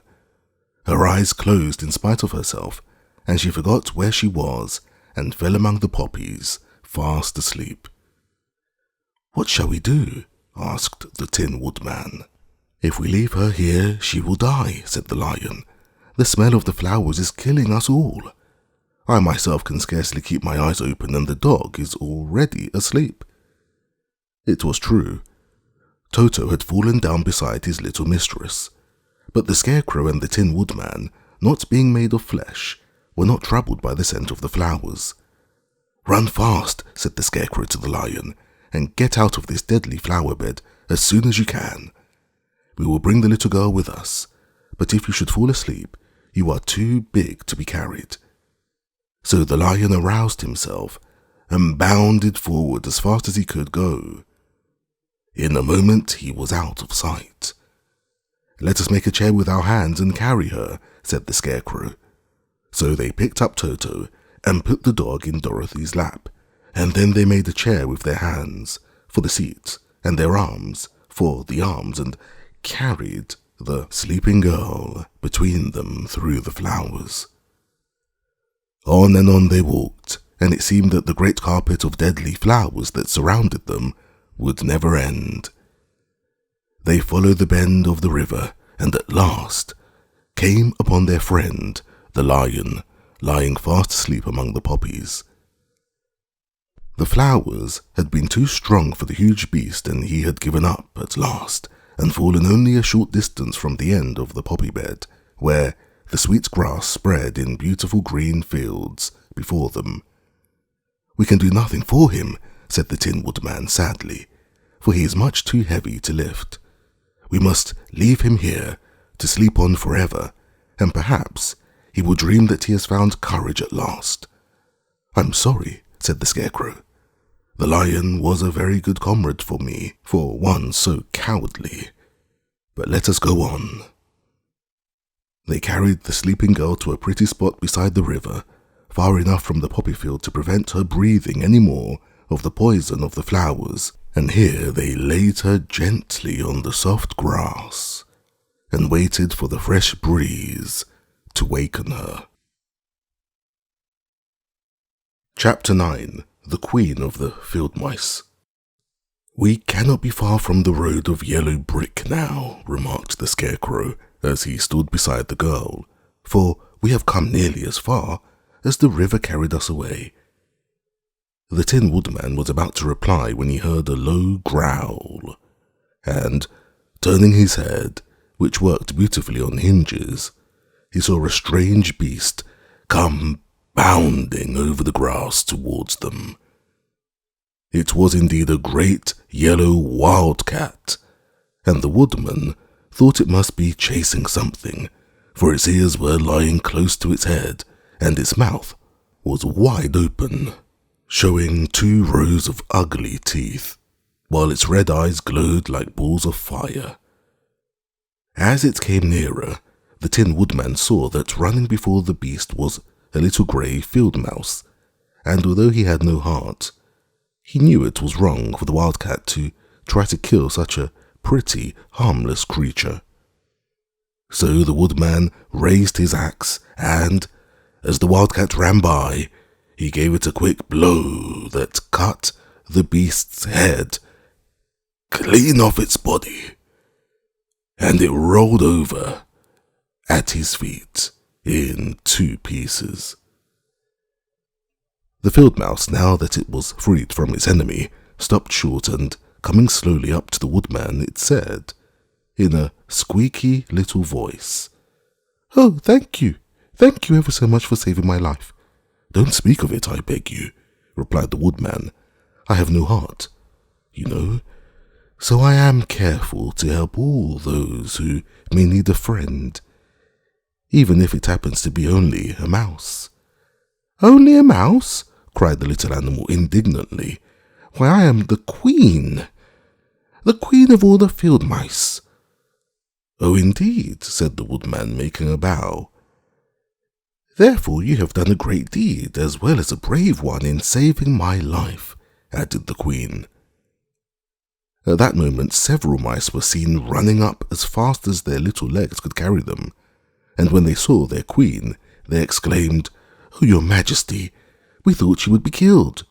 How did you manage to escape the great wildcat?" And they all bowed so low to the little queen that they almost stood upon their heads. "This funny tin man," she answered, "killed the wildcat and saved my life. So hereafter you must all serve him and obey his slightest wish." "We will," cried all the mice, in a shrill chorus, and then they scampered in all directions, for Toto had awakened from his sleep, and seeing all these mice around him, he gave one bark of delight and jumped right into the middle of the group. Toto had always loved to chase mice when he lived in Kansas, and he saw no harm in it, but the Tin Woodman caught the dog in his arms and held him tight, while he called to the mice, come back, Toto shall not hurt you." At this the Queen of the Mice stuck her head out from a clump of grass and asked in a timid voice, "Are you sure he will not bite us?" "I will not let him," said the Woodman, "so do not be afraid." One by one the mice came creeping back, and Toto did not bark again, although he tried to get out of the Woodman's arms, and would have bitten him had he not known very well he was made of tin. Finally, one of the biggest mice spoke. "Is there anything we can do," it asked, "to repay you for saving the life of our queen?" "Nothing that I know of," answered the Woodman, but the Scarecrow, who had been trying to think, but could not because his head was stuffed with straw, said quickly, "Oh yes, you can save our friend, the cowardly lion, who is asleep in the poppy bed." "A lion?" cried the little queen. "Why, he would eat us all up." "Oh no," declared the Scarecrow. "This lion is a coward." "Really?" asked the mouse. "He says so himself," answered the scarecrow, "and he would never hurt anyone who is our friend. If you will help us to save him, I promise that he shall treat you all with kindness." "Very well," said the queen. "We will trust you. But what shall we do?" "Are there many of these mice which call you queen and are willing to obey you?" "Oh yes, there are thousands," she replied. "Then send for them all to come here as soon as possible, and let each one bring a long piece of string." The queen turned to the mice that attended her and told them to go at once and get all her people. As soon as they heard her orders, they ran away in every direction as fast as possible. "Now," said the scarecrow to the Tin Woodman, "you must go to these trees by the riverside and make a truck that will carry the lion." So the woodman went at once to the trees and began to work, and he soon made a truck out of the limbs of trees, from which he chopped away all the leaves and branches. He fastened it together with wooden pegs and made the 4 wheels out of short pieces of big tree trunks. So fast and so well did he work that by the time the mice began to arrive, the truck was all ready for them. They came from all directions, and there were thousands of them, big mice and little mice and middle-sized mice, and each one brought a piece of string in its mouth. It was about this time that Dorothy woke from her long sleep and opened her eyes.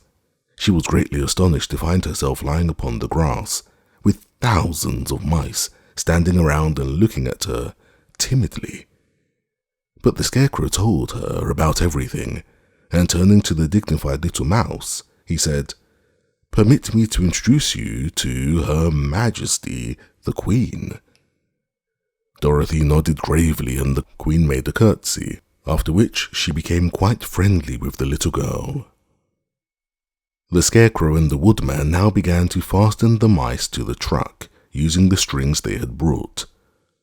One end of string was tied around the neck of each mouse and the other end to the truck.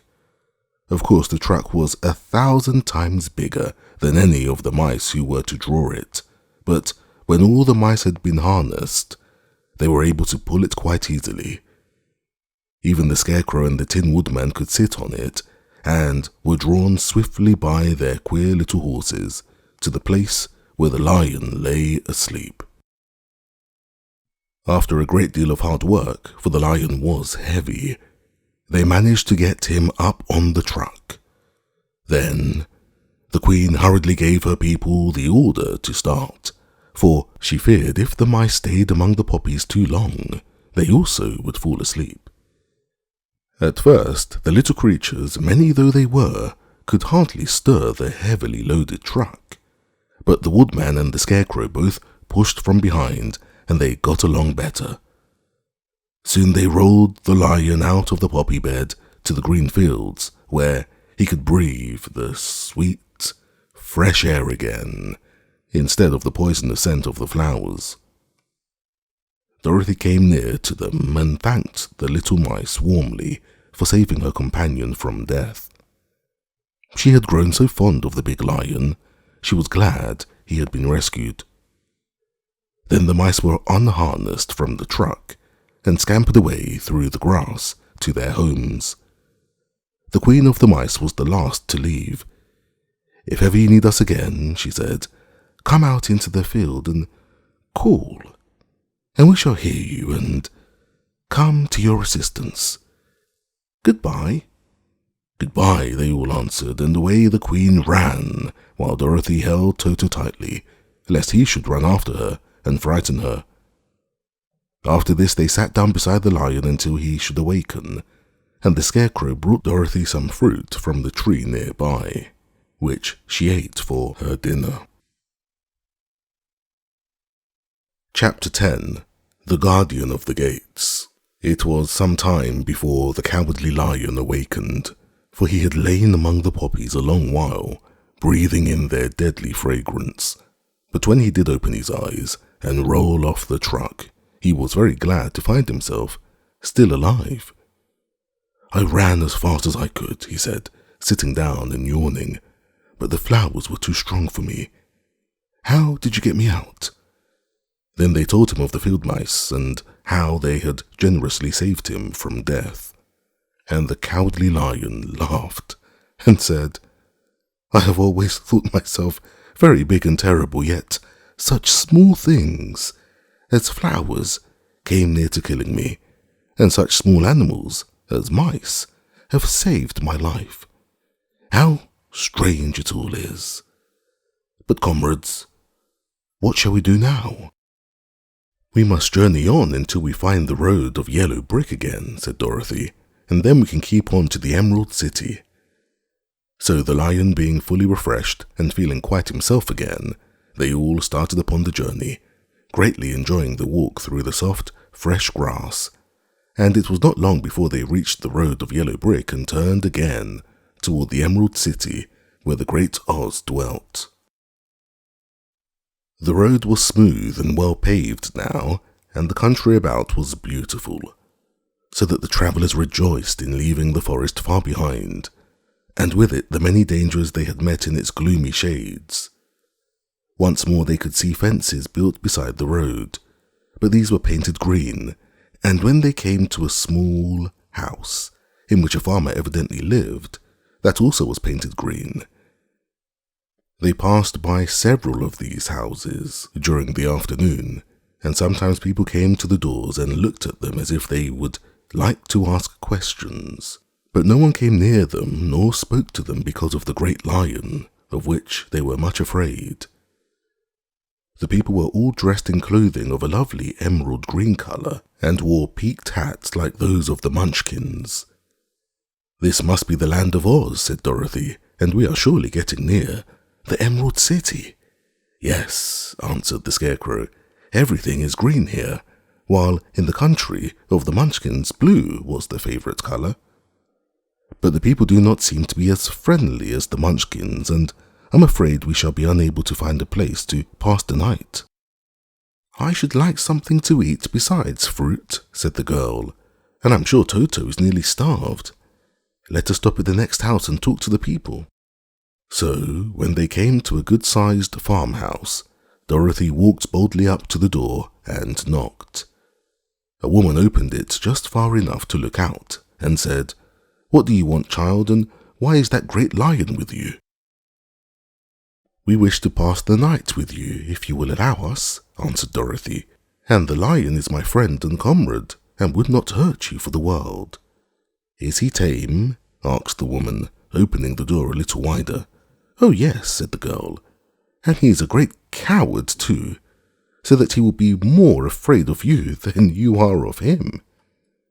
"Well," said the woman, after thinking it over and taking another peep at the lion, "if that is the case, you may come in, and I will give you some supper and a place to sleep." So they all entered the house, where there were, besides the woman, 2 children and a man. The man had hurt his leg and was lying on the couch in the corner. They seemed greatly surprised to see so strange a company, and while the woman was busy laying the table, the man asked, "Where are you all going?" "To the Emerald City," said Dorothy, "to see the great Oz." "Oh, indeed," exclaimed the man. "Are you sure that Oz will see you?"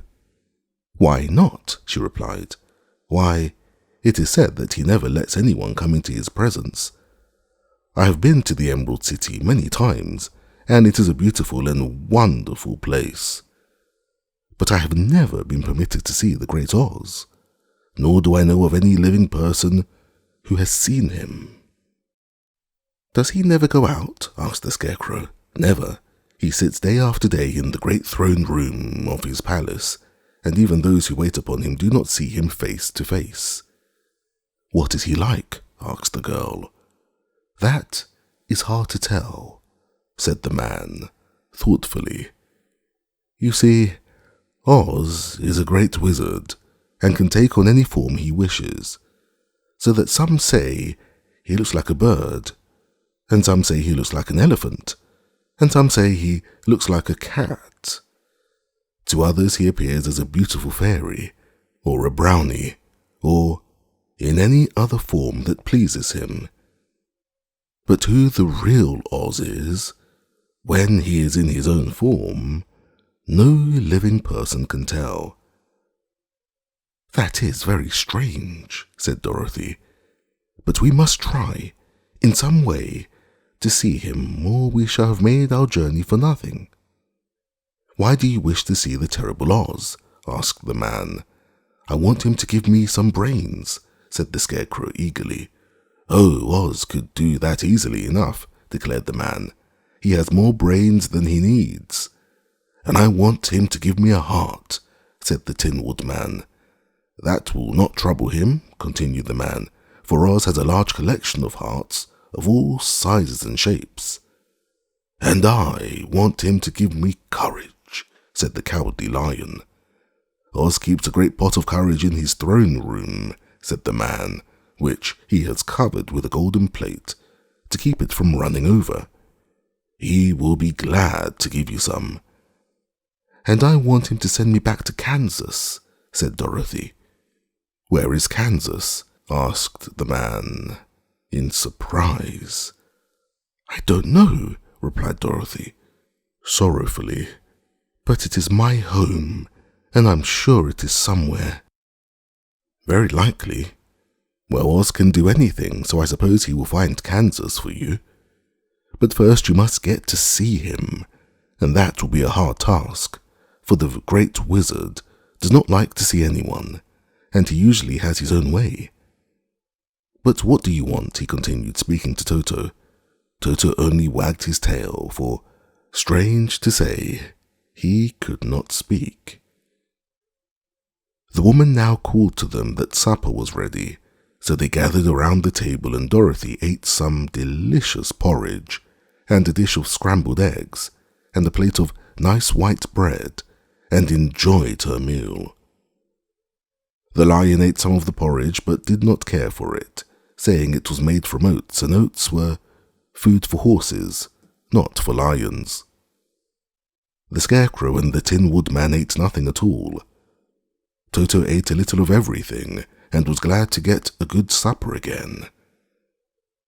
The woman now gave Dorothy a bed to sleep in, and Toto lay down beside her, while the lion guarded the door of her room so that she might not be disturbed.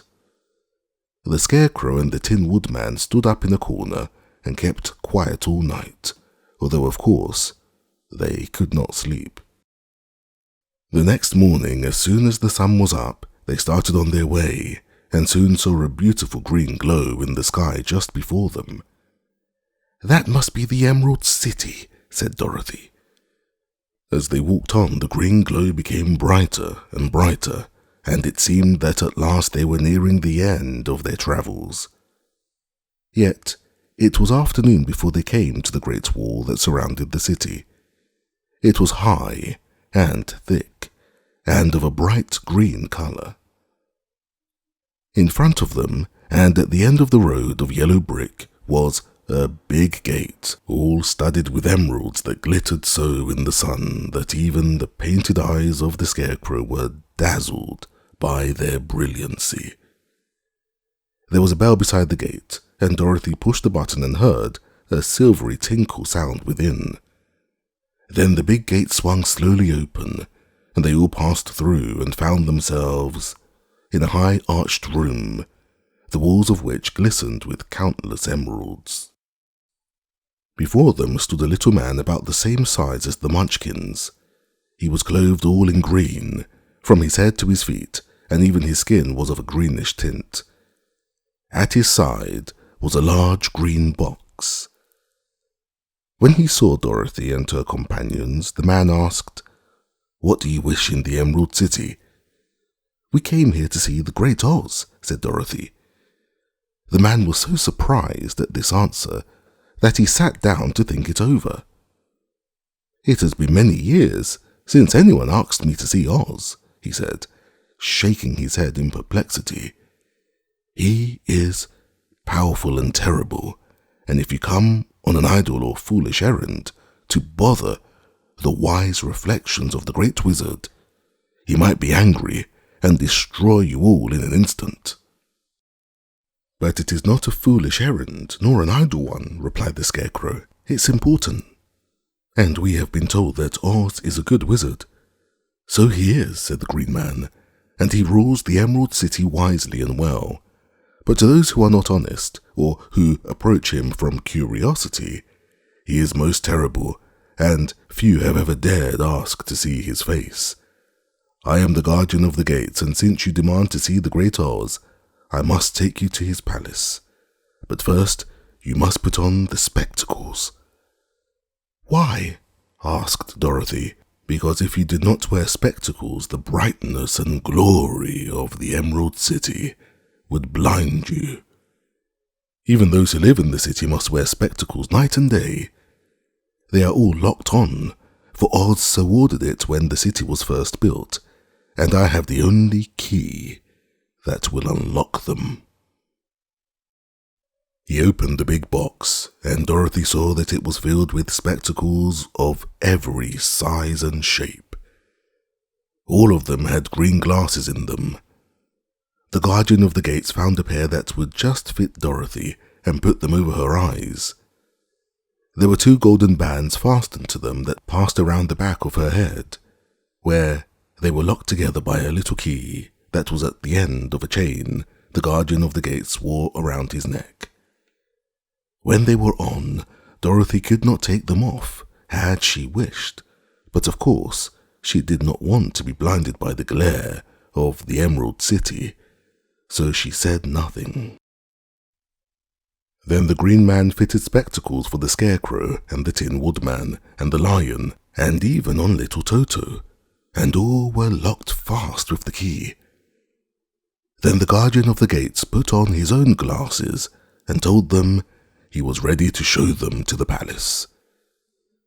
Taking a big golden key from a peg on the wall, he opened another gate, and they all followed him through the portal into the streets of the Emerald City. Chapter 11. The Wonderful Emerald City of Oz. Even with eyes protected by the green spectacles, Dorothy and her friends were at first dazzled by the brilliancy of the wonderful city.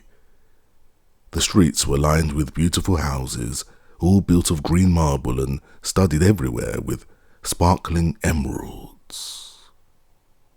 They walked over a pavement of the same green marble, and where the blocks were joined together were rows of emeralds, set closely and glittering in the brightness of the sun.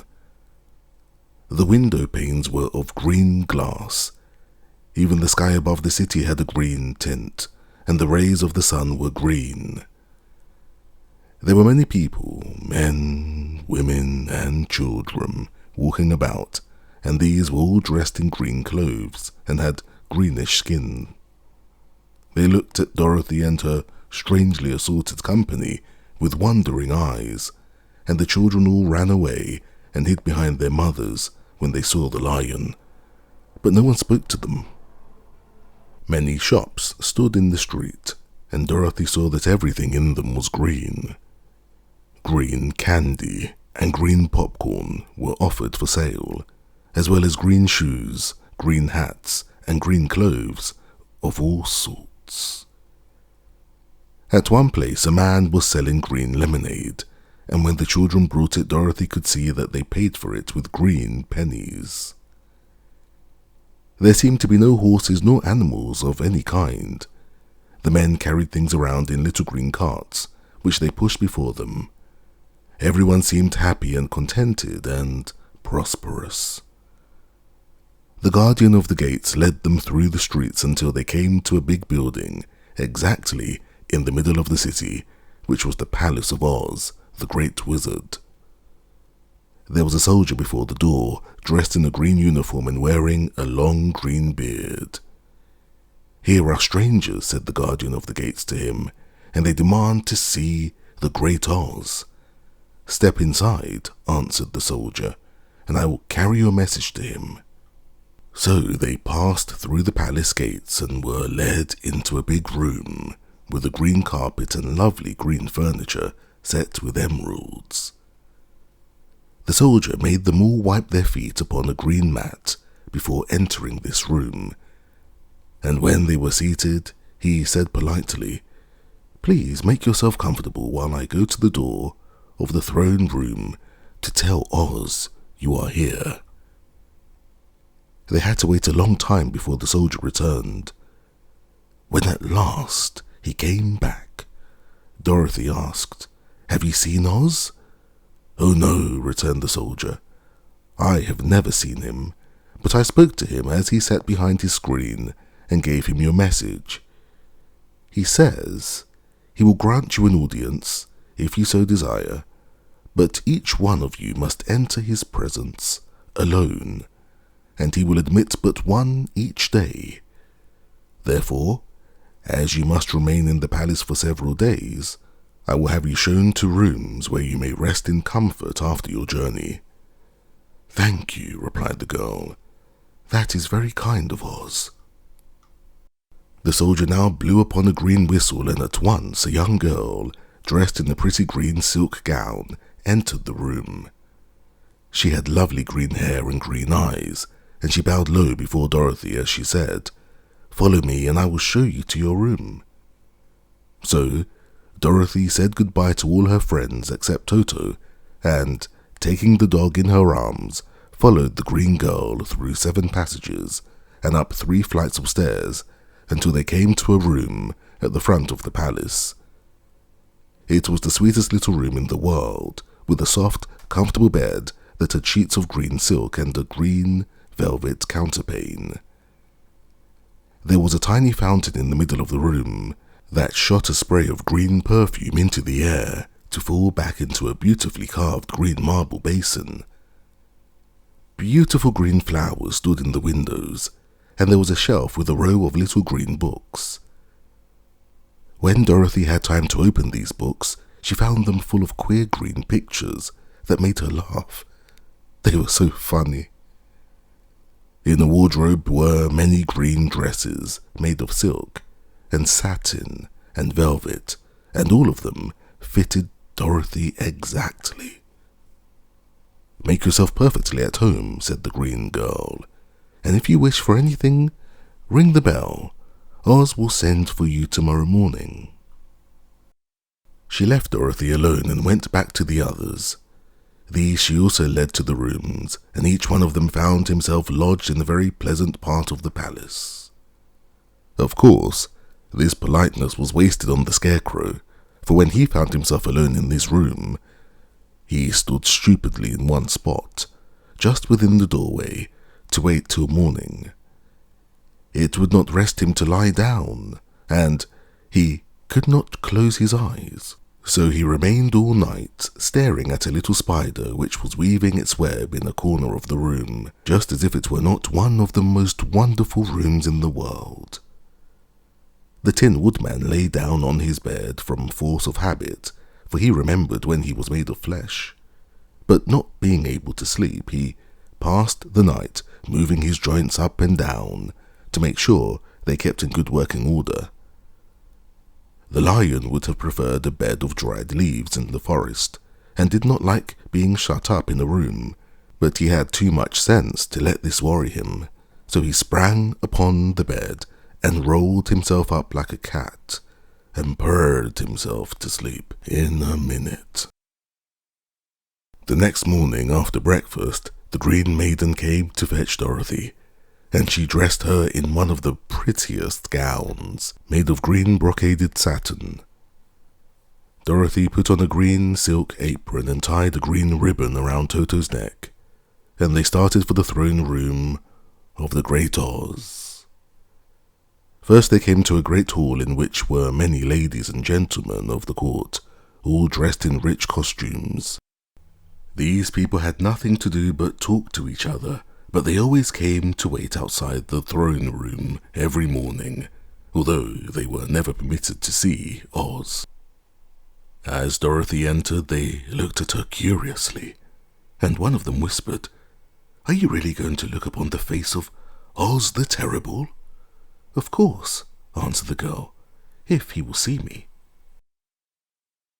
"Oh, he will see you," said the soldier who had taken her message to the wizard, although he does not like to have people ask to see him. Indeed, at first he was angry, and said I should send you back where you came from.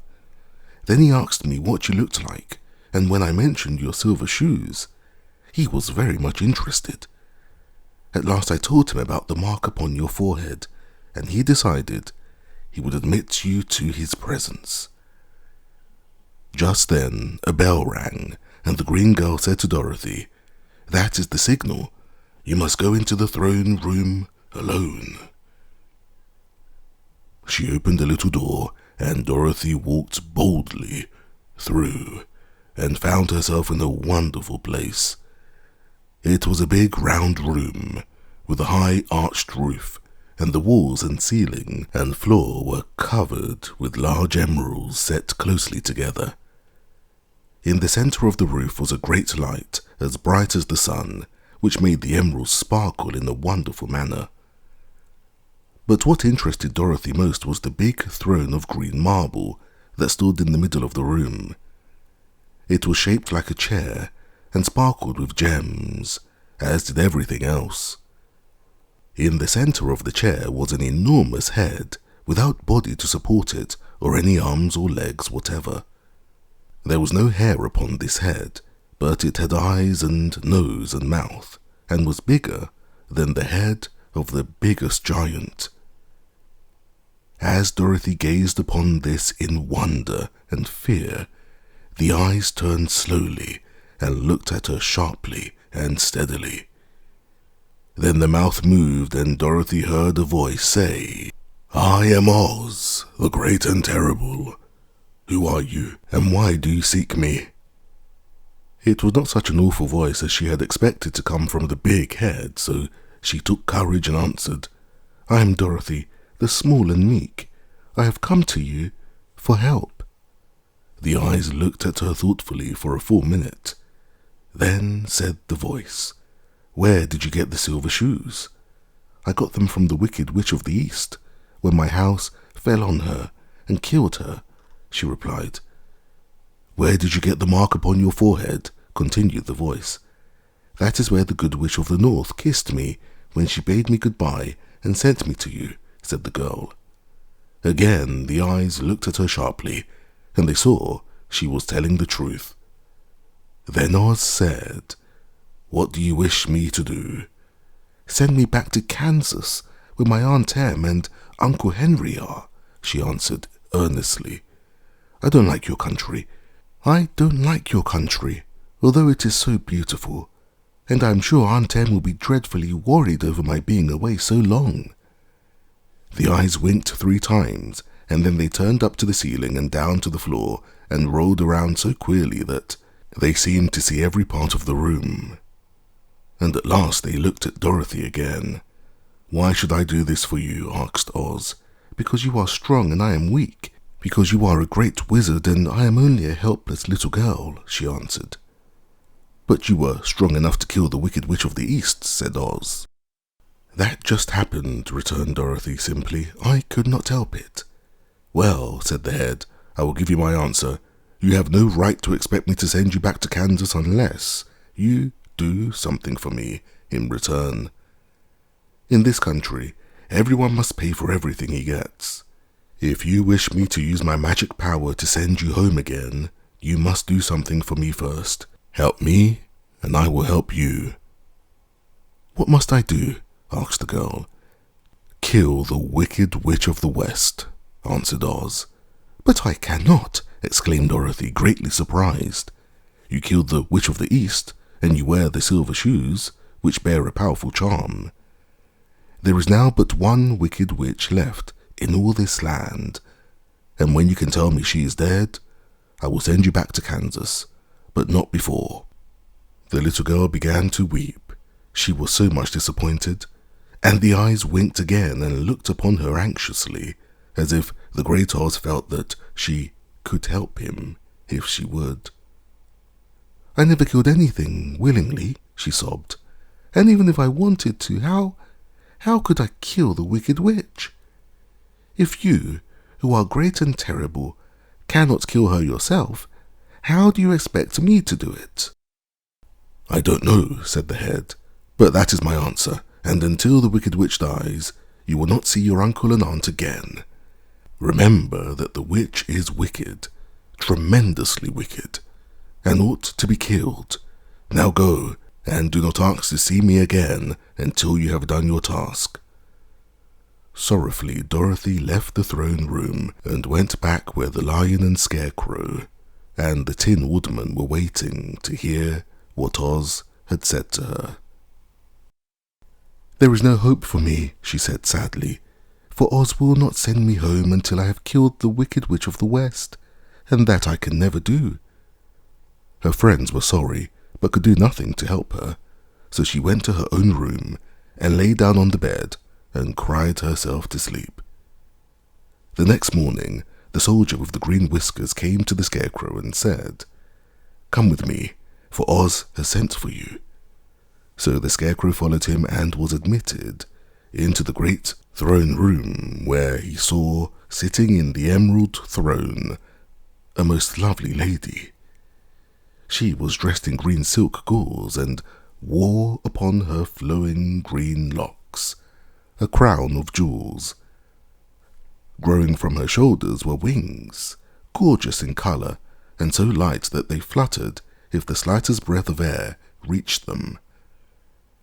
When the scarecrow had bowed, as prettily as his straw stuffing would let him, before this beautiful creature she looked upon him sweetly and said, "I am Oz, the great and terrible.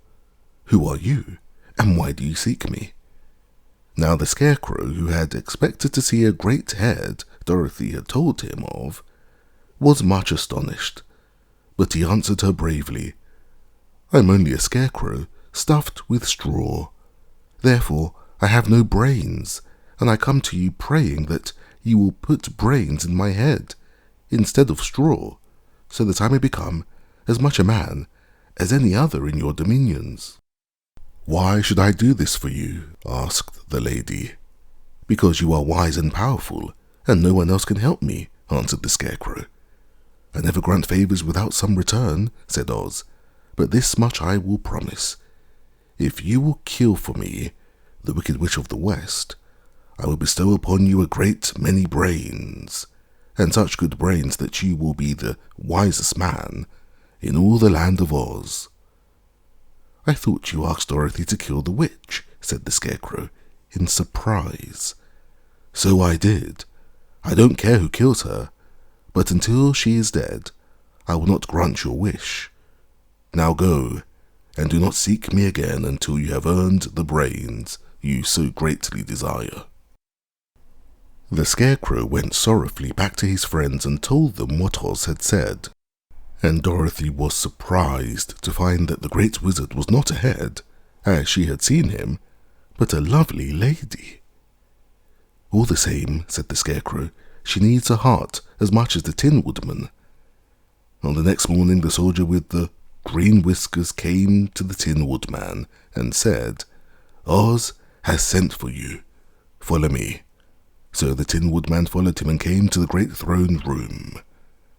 He did not know whether he would find Oz a lovely lady or a head, but he hoped it would be a lovely lady. For, he said to himself, if it is the head, I'm sure I shall not be given a heart, since a head has no heart of its own, and therefore cannot feel for me. But if it is the lovely lady, I shall beg hard for a heart, for all ladies are themselves said to be kindly-hearted. But when the woodman entered the great throne room, he saw neither the head nor the lady, for Oz had taken the shape of a most terrible beast. It was nearly as big as an elephant, and the green throne seemed hardly strong enough to hold its weight. The beast had a head like that of a rhinoceros, only there were 5 eyes in its face. There were 5 long arms growing out of its body, and it also had 5 long, slim legs.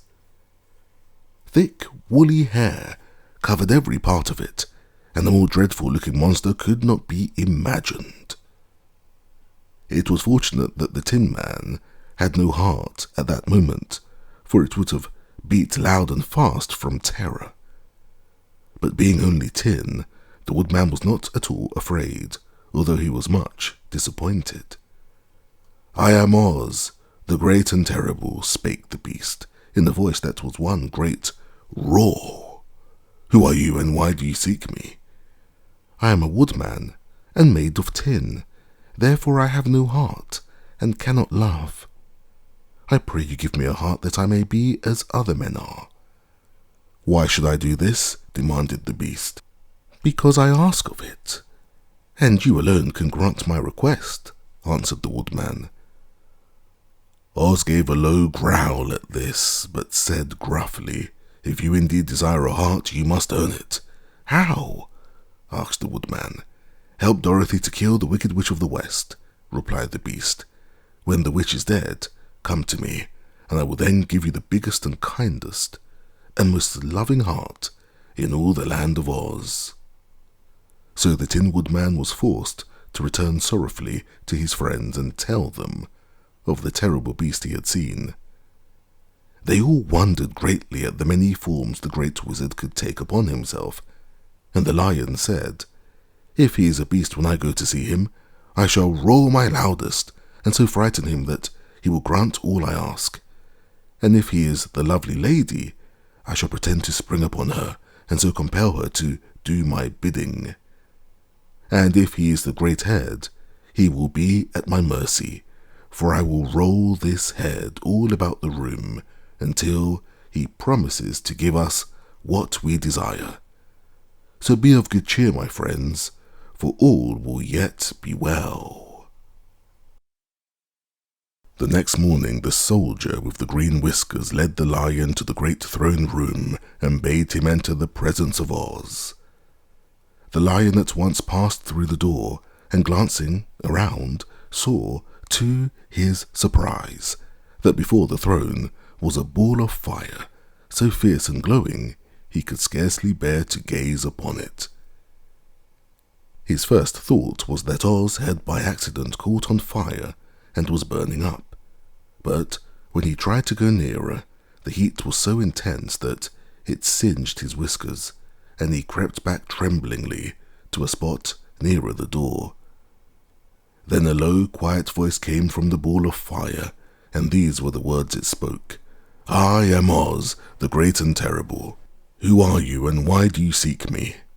And the lion answered, "I am a cowardly lion, afraid of everything. I come to you to beg that you give me courage, so that in reality I may become the king of beasts, as men call me." "Why should I give you courage?" demanded Oz. "Because of all wizards, you are the greatest, and alone have power to grant my request," answered the lion. The ball of fire burned fiercely for a time, and the voice said, "Bring me proof that the wicked witch is dead, and that moment I will give you courage. But so long as the witch lives, you must remain a coward." The lion was angry at this speech, but could say nothing in reply, and while he stood silently gazing at the ball of fire, it became so furiously hot that he turned tail and rushed from the room. He was glad to find his friends waiting for him and told them of his terrible interview with the wizard. "What shall we do now?" asked Dorothy sadly. "There is only one thing we can do," returned the lion, "and that is to go to the land of the Winkies, seek out the wicked witch, and destroy her." "But suppose we cannot," said the girl. "Then I shall never have courage," declared the lion. "And I shall never have brains," added the scarecrow. "And I shall never have a heart," spoke the Tin Woodman. "And I shall never see Aunt Em and Uncle Henry," said Dorothy, beginning to cry. "Be careful," cried the green girl. "The tears will fall on your green silk gown and spot it." So Dorothy dried her eyes and said, "I suppose we must try it, but I am sure I do not want to kill anybody, even to see Aunt Em again." "I will go with you, but I am too much of a coward to kill the witch," said the lion. "I will go too," declared the scarecrow, "but I shall not be of much help to you. I am such a fool." "I haven't a heart to harm even a witch," remarked the Tin Woodman. "But if you go, I certainly shall go with you." Therefore, it was decided to start upon their journey the next morning, and the woodman sharpened his axe on a green grindstone, and had all his joints properly oiled. The scarecrow stuffed himself with fresh straw, and Dorothy put new paint on his eyes, that he might see better. The green girl, who was very kind to them, filled Dorothy's basket with good things to eat, and fastened a little bell around Toto's neck with a green ribbon. They went to bed quite early and slept soundly until daylight, when they were awakened by the crowing of a green cock that lived in the backyard of the palace, and the cackling of a hen that had laid a green egg. Chapter 12. The Search for the Wicked Witch. The soldier with green whiskers led them through the streets of the Emerald City until they reached the room where the guardian of the gates lived. This officer unlocked their spectacles to put them back in his great box, and then he politely opened the gate for our friends. "Which road leads to the Wicked Witch of the West?" asked Dorothy. "There is no road," answered the guardian of the gates. "No one ever wishes to go that way." "How, then, are we to find her?" inquired the girl. "That will be easy," replied the man, "for when she knows you are in the country of the Winkies, she will find you and make you all her slaves." "Perhaps not," said the scarecrow, "for we mean to destroy her." "Oh, that is different," said the guardian of the gates. "No one has ever destroyed her before, so I naturally thought she would make slaves of you, as she has of all the rest. But take care, for she is wicked and fierce, and may not allow you to destroy her. Keep to the west, where the sun sets, and you cannot fail to find her." They thanked him and bade him goodbye, and turned toward the west, walking over fields and soft grass, dotted here and there with daisies and buttercups. Dorothy still wore the pretty silk dress she had put on in the palace, but now, to her surprise, she found it was no longer green, but pure white. The ribbon around Toto's neck had also lost its green color, and was as white as Dorothy's dress. The Emerald City was soon left far behind. As they advanced, the ground became rougher and hillier, for there were no farms nor houses in this country of the West, and the ground was untilled. In the afternoon, the sun shone hot in their faces, for there were no trees to offer them shade, so that before night, Dorothy and Toto and the lion were tired, and lay down upon the grass and fell asleep, with the woodman and the scarecrow keeping watch.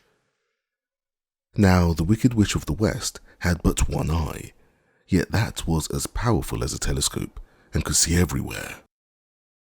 So as she sat in the door of her castle, she happened to look around and saw Dorothy lying asleep, with her friends all about her. They were a long distance off, but the Wicked Witch was angry to find them in her country, so she blew upon a silver whistle that hung around her neck. At once there came running to her, from all directions, a pack of great wolves. They had long legs and fierce eyes and sharp teeth. "Go to those people," said the witch, "and tear them to pieces." "Are you not going to make them your slaves?" asked the leader of the wolves. "No," she answered. "One is of tin, and one is of straw. One is a girl, and another a lion. None of them is fit to work, so you may tear them into small pieces." "Very well," said the wolf, and he dashed away at full speed, followed by the others. It was lucky the scarecrow and the woodman were wide awake and heard the wolves coming. "This is my fight," said the woodman, "so get behind me, and I will meet them as they come."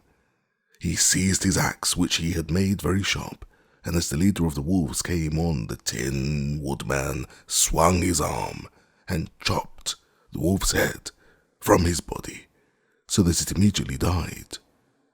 As soon as he could raise his axe, another wolf came up, and he also fell under the sharp edge of the Tin Woodman's weapon. There were 40 wolves, and 40 times a wolf was killed, so that at last they all lay dead in a heap before the woodman. Then he put down his axe and sat beside the scarecrow, who said, "It was a good fight, friend."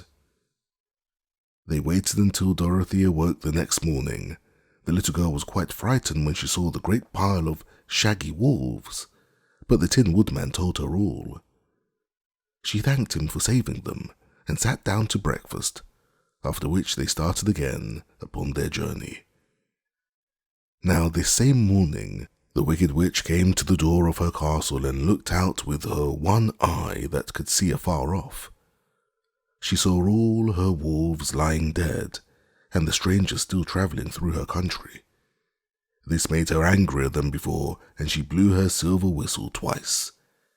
Straightway a great flock of wild crows came flying toward her, enough to darken the sky, and the Wicked Witch said to the King Crow, "Fly at once to the strangers, peck out their eyes and tear them to pieces."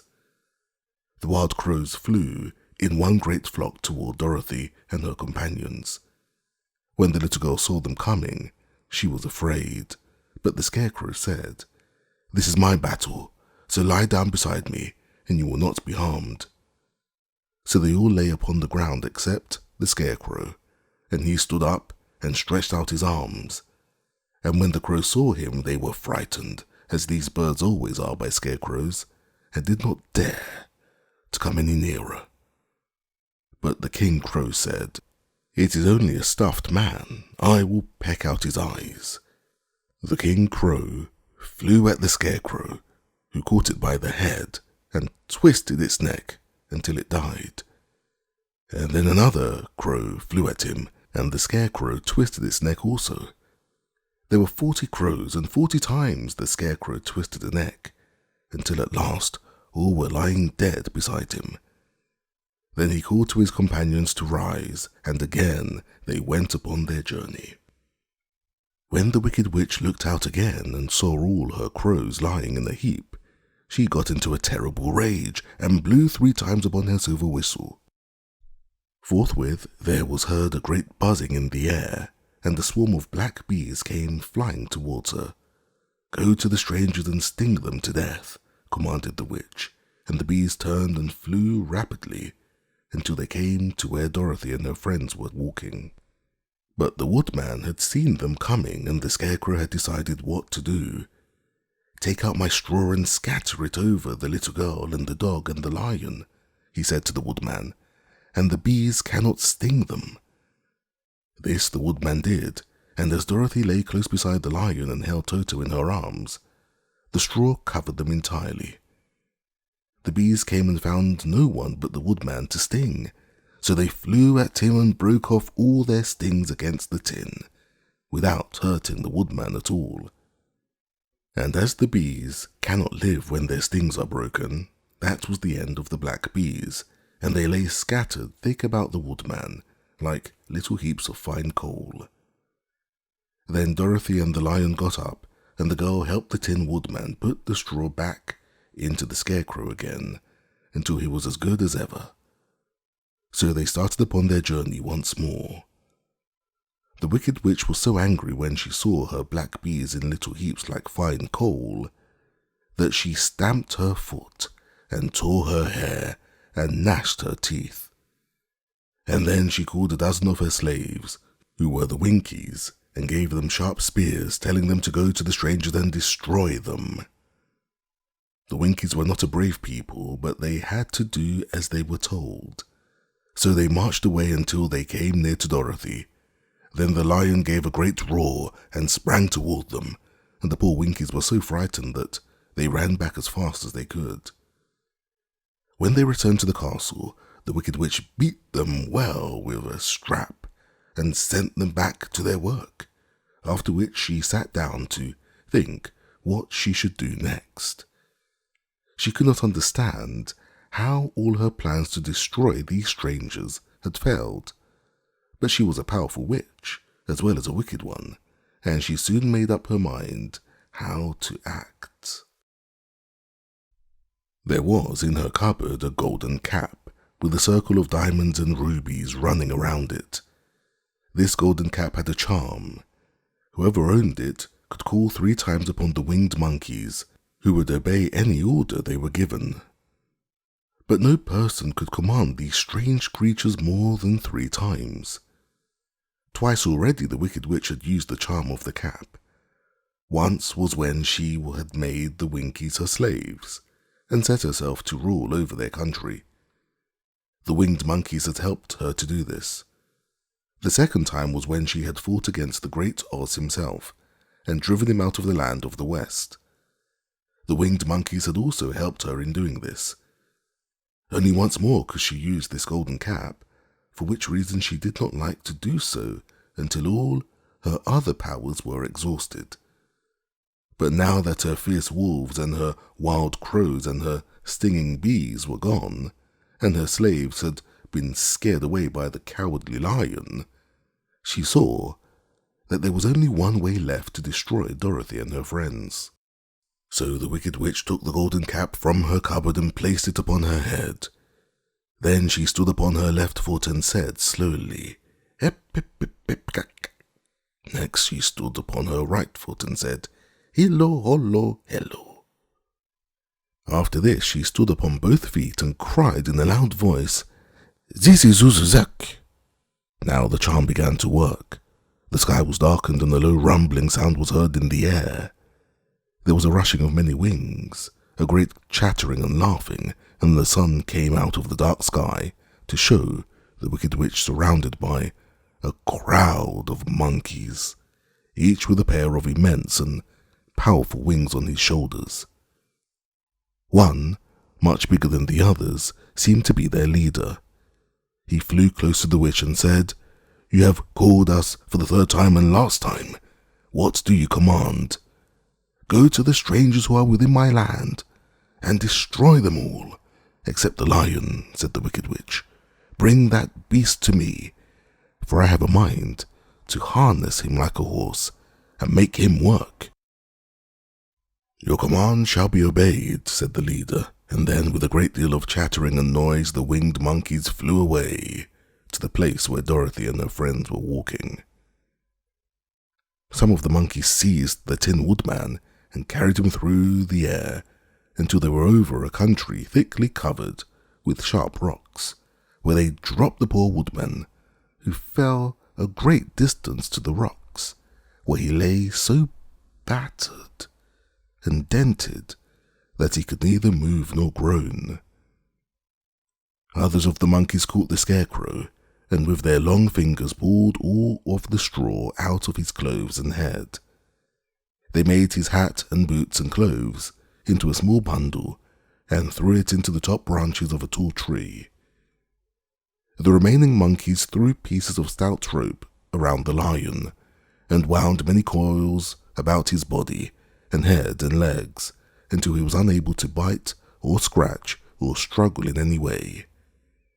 Then they lifted him up and flew away with him to the witch's castle, where he was placed in a small yard with a high iron fence around it, so that he could not escape.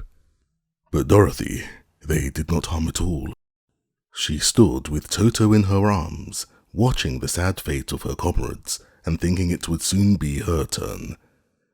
The leader of the winged monkeys flew up to her, his long, hairy arms stretched out and his ugly face grinning terribly.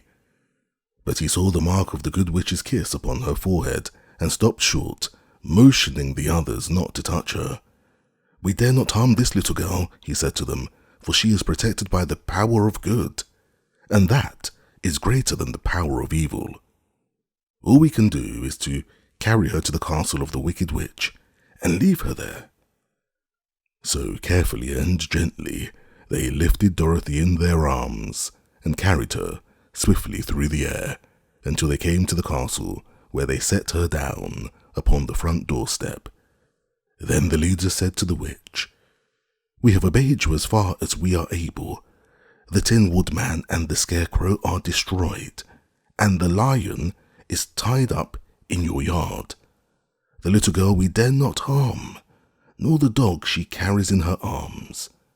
Your power over our band is now ended, and you will never see us again. Then all the winged monkeys, with much laughing and chattering and noise, flew into the air and were soon out of sight. The Wicked Witch was both surprised and worried when she saw the mark on Dorothy's forehead, for she knew well that neither the winged monkeys nor she herself dare hurt the girl in any way. She looked down at Dorothy's feet and, seeing the silver shoes, began to tremble with fear, for she knew what a powerful charm belonged to them. At first, the witch was tempted to run away from Dorothy, but she happened to look into the child's eyes and saw how simple the soul behind them was, and that the little girl did not know of the wonderful power the silver shoes gave her.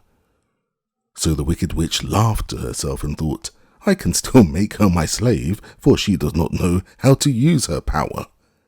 Then she said to Dorothy harshly and severely, Come with me and see that you mind everything I tell you, for if you do not, I will make an end of you, as I did of the Tin Woodman and the Scarecrow. Dorothy followed her through many of the beautiful rooms in her castle until they came to the kitchen, where the witch bade her clean the pots and kettles and sweep the floor and keep the fire fed with wood. Dorothy went to work meekly, with her mind made up to work as hard as she could, for she was glad the Wicked Witch had decided not to kill her. With Dorothy hard at work, the witch thought she would go into the courtyard and harness the cowardly lion like a horse. It would amuse her, she was sure, to make him draw her chariot whenever she wished to go to drive.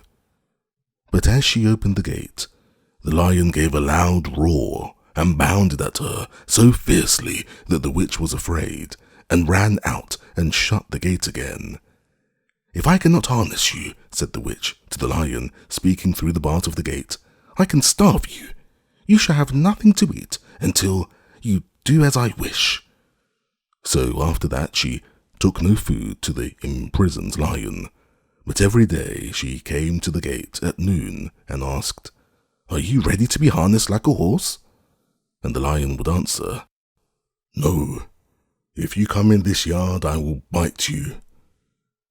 The reason the lion did not have to do as the witch wished was that every night, while the woman was asleep, Dorothy carried him food from the cupboard.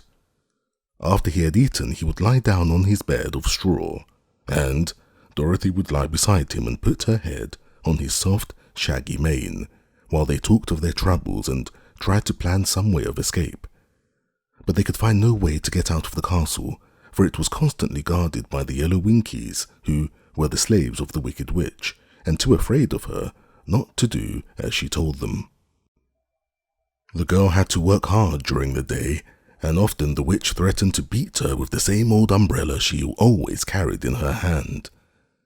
But in truth, she did not dare to strike Dorothy because of the mark upon her forehead.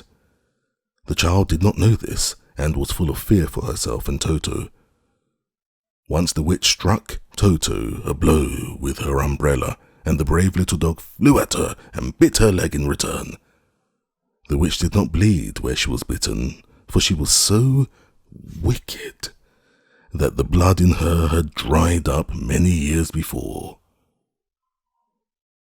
Dorothy's life became very sad as she grew to understand that it would be harder than ever to get back to Kansas and Aunt Em again. Sometimes she would cry bitterly for hours, with Toto sitting at her feet and looking into her face, whining dismally to show how sorry he was for his little mistress. Toto did not really care whether he was in Kansas or the land of Oz, so long as Dorothy was with him, but he knew the little girl was unhappy, and that made him unhappy too. Now the Wicked Witch had a great longing to have for her own the silver shoes which the girl always wore. Her bees and her crows and her wolves were lying in heaps and drying up, and she had used up all the power of the golden cap. But if she could only get hold of the silver shoes, they would give her more power than all the other things she had lost. She watched Dorothy carefully to see if she ever took off her shoes, thinking she might steal them. But the child was so proud of her pretty shoes that she never took them off, except at night when she took her bath. The witch was too much afraid of the dark to dare go in Dorothy's room at night to take the shoes, and her dread of water was greater than her fear of the dark, so she never came when Dorothy was bathing. Indeed, the old witch never touched water, nor ever let water touch her in any way. But the wicked creature was very cunning, and she finally thought of a trick that would give her what she wanted. She placed a bar of iron in the middle of the kitchen floor, and then by her magic arts made the iron invisible to human eyes, so that when Dorothy walked across the floor, she stumbled over the bar, not being able to see it, and fell at full length. She was not much hurt, but in her fall, one of the silver shoes came off, and before she could reach it, the witch had snatched it away and put it on her own skinny foot. The wicked woman was greatly pleased with the success of her trick, for as long as she had one of the shoes, she owned half the power of their charm, and Dorothy could not use it against her, even had she known how to do so. The little girl, seeing she had lost one of her pretty shoes, grew angry and said to the witch, "Give me back my shoe." "I will not," retorted the witch, "for it is now my shoe and not yours." "You are a wicked creature," cried Dorothy. "You have no right to take my shoe from me." "I shall keep it just the same," said the witch, laughing at her, "and someday I shall get the other one from you too." This made Dorothy so angry, so very angry, that she picked up the bucket of water that stood near and dashed it over the witch, wetting her from head to foot. Instantly, the wicked woman gave a loud cry of fear, and then, as Dorothy looked at her in wonder, the witch began to shrink and fall away. "See what you have done!" she screamed. "In a minute I shall melt away." "I'm very sorry indeed," said Dorothy, who was truly frightened to see the witch actually melting away like brown sugar before her very eyes. "Didn't you know water would be the end of me?" asked the witch, in a wailing, despairing voice. "Of course not," answered Dorothy. "How should I know? Well, in a few minutes I shall be all melted, and you will have the castle to yourself. I have been wicked in my day, but I never thought a little girl like you would ever be able to melt me and end my wicked deeds. Look out! Here I go!" With these words, the witch fell down in a brown, melted, shapeless mass, and began to spread over the clean boards of the kitchen floor. Seeing that she had really melted away to nothing, Dorothy drew another bucket of water and threw it over the mess. She then swept it all out the door. After picking out the silver shoe, which was all that was left of the old woman, she cleaned and dried it with a cloth and put it on her foot again. Then, being at last free to do as she chose, she ran out to the courtyard to tell the lion that the Wicked Witch of the West had come to an end, and that they were no longer prisoners in a strange land. Chapter 13. How the Four Were Reunited. The Cowardly Lion was much pleased to hear that the Wicked Witch had been melted by a bucket of water, and Dorothy at once unlocked the gate of his prison and set him free. They went in together to the castle, where Dorothy's first act was to call all the Winkies together and tell them that they were no longer slaves. There was great rejoicing among the yellow Winkies, for they had been made to work hard during many years for the Wicked Witch, who had always treated them with great cruelty. They kept this day as a holiday, then and ever after, and spent the time in feasting and dancing. "If our friends, the Scarecrow and the Tin Woodman, were only with us," said the Lion, "I should be quite happy." "Don't you suppose we could rescue them?" asked the girl anxiously. "We can try," answered the Lion. So they called the yellow Winkies and asked them if they would help to rescue their friends, and the Winkies said that they would be delighted to do all in their power for Dorothy, who had set them free from bondage. So she chose a number of Winkies who looked as if they knew the most, and they all started away. They travelled that day and part of the next until they came to a rocky plain where the Tin Woodman lay, all battered and bent.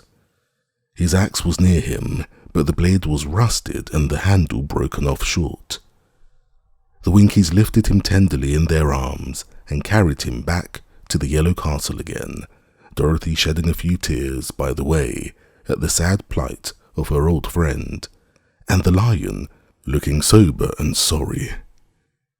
When they reached the castle, Dorothy said to the Winkies, "Are any of your people tinsmiths?" "Oh yes, some of us are very good tinsmiths," they told her. "Then bring them to me," she said, and when the tinsmiths came, bringing with them all their tools in baskets, she inquired, "Can you straighten out those dents in the Tin Woodman, and bend him back into shape again, and solder him together where he's broken?" The tinsmiths looked the woodman over carefully, and then answered that they thought they could mend him so he would be as good as ever. So they set to work in one of the big yellow rooms of the castle and worked for 3 days and 4 nights, hammering and twisting and bending and soldering and polishing and pounding at the legs and body and head of the Tin Woodman, until at last he was straightened out into his old form, and his joints worked as well as ever. To be sure, there were several patches on him, but the tinsmiths did a good job, and as the woodman was not a vain man, he did not mind the patches at all.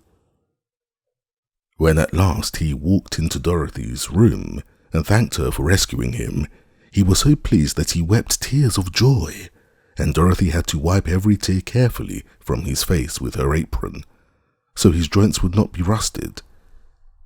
At the same time, her own tears fell thick and fast at the joy of meeting her old friend again, and these tears did not need to be wiped away. As for the lion, he wiped his eyes so often with the tip of his tail that it became quite wet, and he was obliged to go out into the courtyard and hold it in the sun till it dried.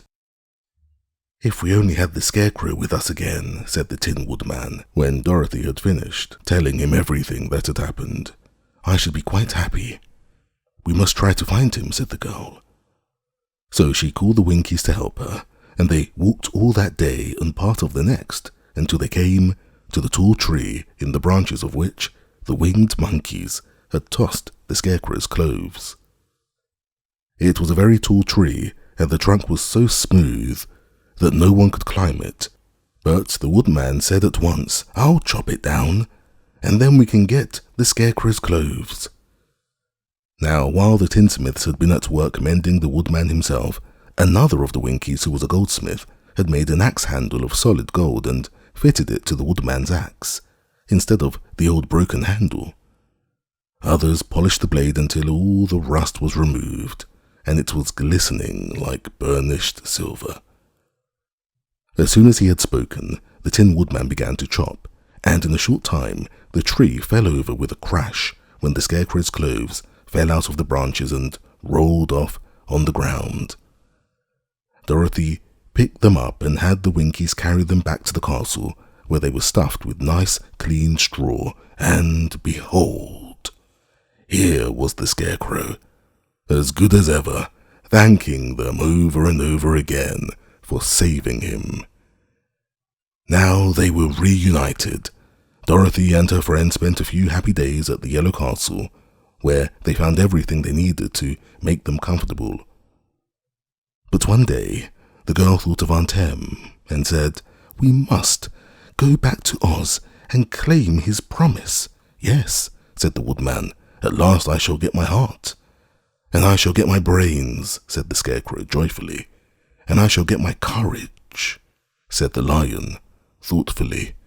"And I shall get back to Kansas," cried Dorothy, clapping her hands. "Oh, let us start for the Emerald City tomorrow."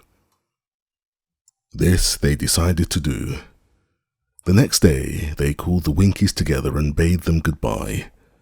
The Winkies were sorry to have them go, and they had grown so fond of the Tin Woodman that they begged him to stay and rule over them and the Yellow Land of the West.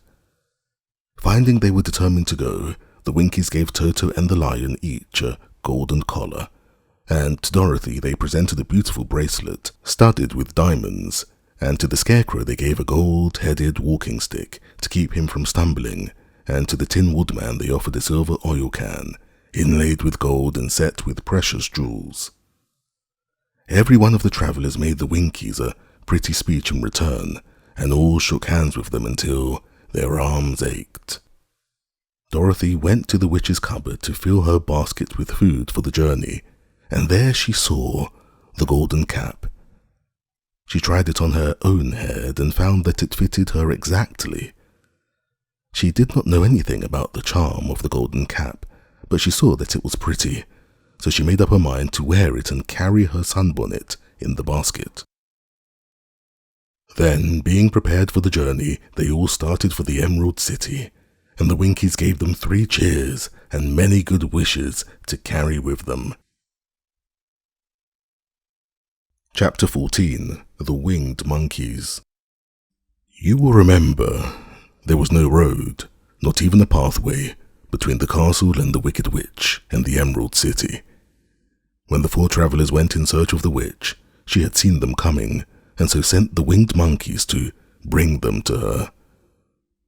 It was much harder to find their way back through the big fields of buttercups and yellow daisies than it was being carried. They knew, of course, they must go straight east toward the rising sun, and they started off in the right way. But at noon, when the sun was over their heads, they did not know which was east and which was west, and that was the reason they were lost in the great fields. They kept on walking, however, and at night the moon came out and shone brightly. So they lay down among the sweet-smelling yellow flowers and slept soundly until morning, all but the Scarecrow and the Tin Woodman. The next morning the sun was behind a cloud, but they started on as if they were quite sure which way they were going. "If we walk far enough," said Dorothy, "we shall sometime come to some place, I'm sure." But day by day passed away, and they still saw nothing before them but the yellow fields. The Scarecrow began to grumble a bit. "We have surely lost our way," he said, "and unless we find it again in time to reach the Emerald City, I shall never get my brains." "Nor I my heart," declared the Tin Woodman. "It seems to me I can scarcely wait till I get to Oz, and you must admit this is a very long journey." "You see," said the Cowardly Lion with a whimper, "I haven't the courage to keep tramping forever without getting anywhere at all." Then Dorothy lost heart. She sat down on the grass and looked at her companions, and they sat down and looked at her, and Toto found that for the first time in his life he was too tired to chase a butterfly that flew past his head. So he put out his tongue and panted and looked at Dorothy as if to ask what they should do next. "Suppose we call the field mice," she suggested. "They could probably tell us the way to the Emerald City." "To be sure they could," cried the Scarecrow. "Why didn't we think of that before?" Dorothy blew a little whistle she had always carried about her neck since the Queen of the Mice had given it to her. In a few minutes they heard the pattering of tiny feet, and many of the small grey mice came running up to her. Among them was the Queen herself, who asked in her squeaky voice, "What can I do for my friends?" "We have lost our way," said Dorothy. "Can you tell us where the Emerald City is?" "Certainly," answered the Queen, "but it is a great way off, for you have had it at your backs all this time." Then she noticed Dorothy's golden cap and said, "Why don't you use the charm of the cap and call the winged monkeys to you? They will carry you to the City of Oz in less than an hour." "I didn't know there was a charm," answered Dorothy in surprise. "What is it?" "It is written inside the golden cap," replied the Queen of the Mice. "But if you are going to call the winged monkeys, We must run away, for they are full of mischief, and think it's great fun to plague us." "Won't they hurt me?" asked the girl anxiously. "Oh no, they must obey the wearer of the cap. Goodbye," and she scampered out of sight, with all the mice hurrying after her. Dorothy looked inside the golden cap and saw some words written upon the lining.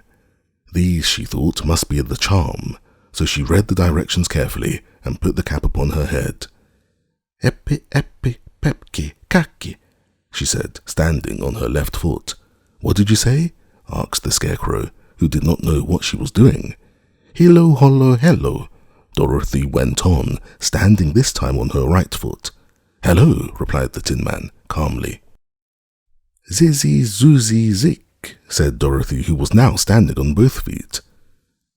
This ended the saying of the charm, and they heard a great chattering and flapping of wings as the band of winged monkeys flew up to them. The king bowed low before Dorothy and asked, "What is your command?" "We wish to go to the Emerald City," said the child, "and we have lost our way." "We will carry you," replied the king, and no sooner had he spoken than 2 of the monkeys caught Dorothy in their arms and flew away with her. Others took the scarecrow and the woodman and the lion, and 1 little monkey seized Toto and flew after them, although the dog tried hard to bite him. The scarecrow and the tin woodman were rather frightened at first, for they remembered how badly the winged monkeys had treated them before, but they saw that no harm was intended. So they rode through the air quite cheerfully, and had a fine time looking at the pretty gardens and woods far below them. Dorothy found herself riding easily between 2 of the biggest monkeys, one of them the king himself. They had made a chair of their hands, and were careful not to hurt her. "Why do you have to obey the charm of the golden cap?" she asked. "That is a long story," answered the king with a laugh. "But as we have a long journey before us, I will pass the time by telling you about it, if you wish." "I shall be glad to hear it," she replied. "Once," began the leader, "we were a free people, living happily in the great forest, flying from tree to tree, eating nuts and fruit, and doing just as we pleased, without calling anybody master. Perhaps some of us were rather too full of mischief at times, flying down to pull the tails of the animals that had no wings, chasing birds, and throwing nuts at the people who walked in the forest.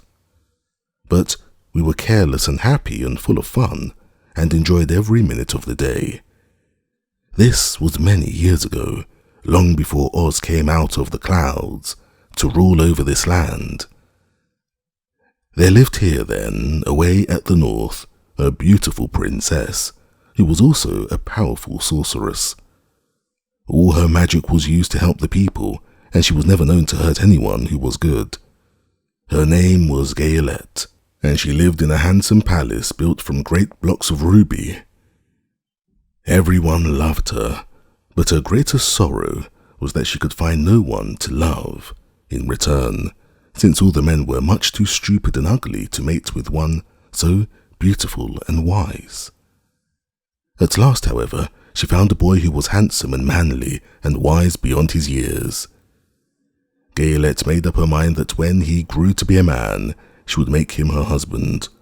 So she took him to her ruby palace and used all her magic powers to make him as strong and good and lovely as any woman could wish. When he grew to manhood, Kulala, as he was called, was said to be the best and wisest man in all the land, while his manly beauty was so great that Gayelette loved him dearly and hastened to make everything ready for the wedding. My grandfather was at that time the king of the winged monkeys which lived in the forest near Gayelette's palace, and the old fellow loved a joke better than a good dinner. One day, just before the wedding, my grandfather was flying out with his band when he saw Kulala walking beside the river.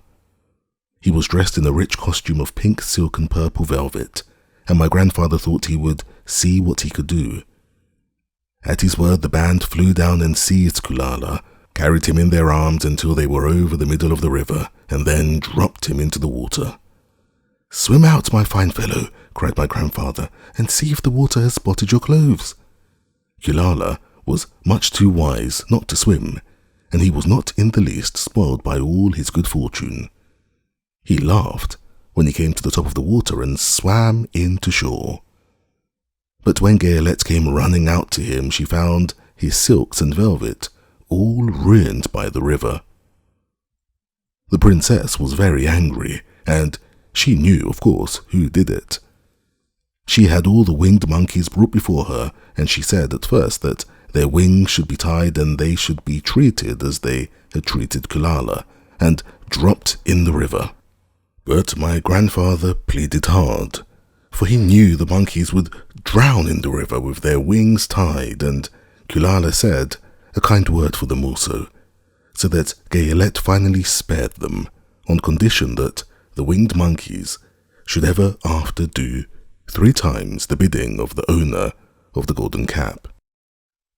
This cap had been made for a wedding present to Kulala, and it is said to have cost the princess half her kingdom. Of course, my grandfather and all the other monkeys at once agreed to the condition, and that is how it happens that we are 3 times the slaves of the owner of the golden cap, whomsoever he may be. "And what became of them?" asked Dorothy, who had been greatly interested in the story. "Kulala being the first owner of the golden cap," replied the monkey, "he was the first to lay his wishes upon us. As his bride could not bear the sight of us, he called us all to him in the forest after he had married her, and ordered us to always keep where she could never again set eyes on a winged monkey, which we were glad to do, for we were all afraid of her. This was all we ever had to do until the golden cap fell into the hands of the wicked witch of the west, who made us enslave the Winkies, and afterward drive Oz himself out of the land of the west. Now the golden cap is yours, and 3 times you have the right to lay your wishes upon us." As the Monkey King finished his story, Dorothy looked down and saw the green, shining walls of the Emerald City before them. She wondered at the rapid flight of the monkeys, but was glad the journey was over. The strange creatures set the travellers down carefully before the gate of the city.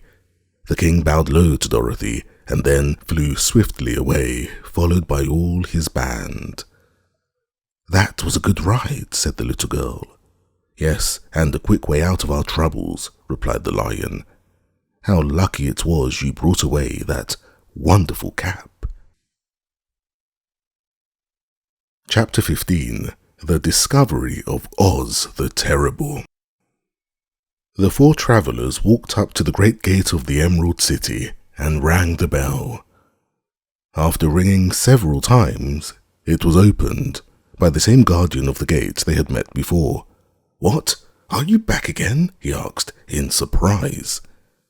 "Do you not see us?" answered the Scarecrow. "But I thought you had gone to visit the Wicked Witch of the West." "We did visit her," said the Scarecrow. "And she let you go again?" asked the man, in wonder. "She could not help it, for she is melted," explained the Scarecrow.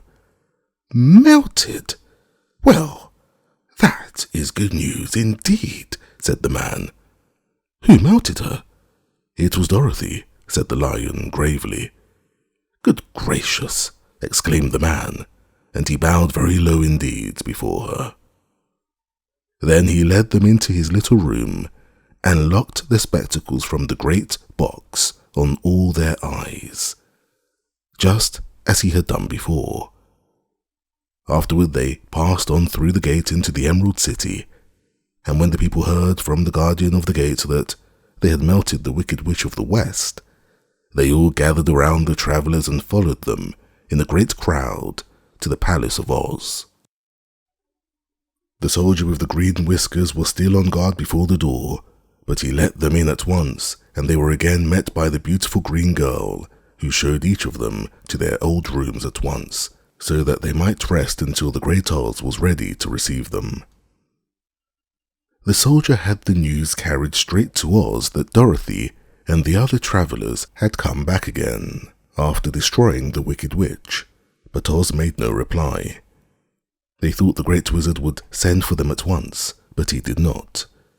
They had no word from him the next day, nor the next, nor the next. The waiting was tiresome and wearing, and at last they grew vexed that Oz should treat them in so poor a fashion, after sending them to undergo hardships and slavery.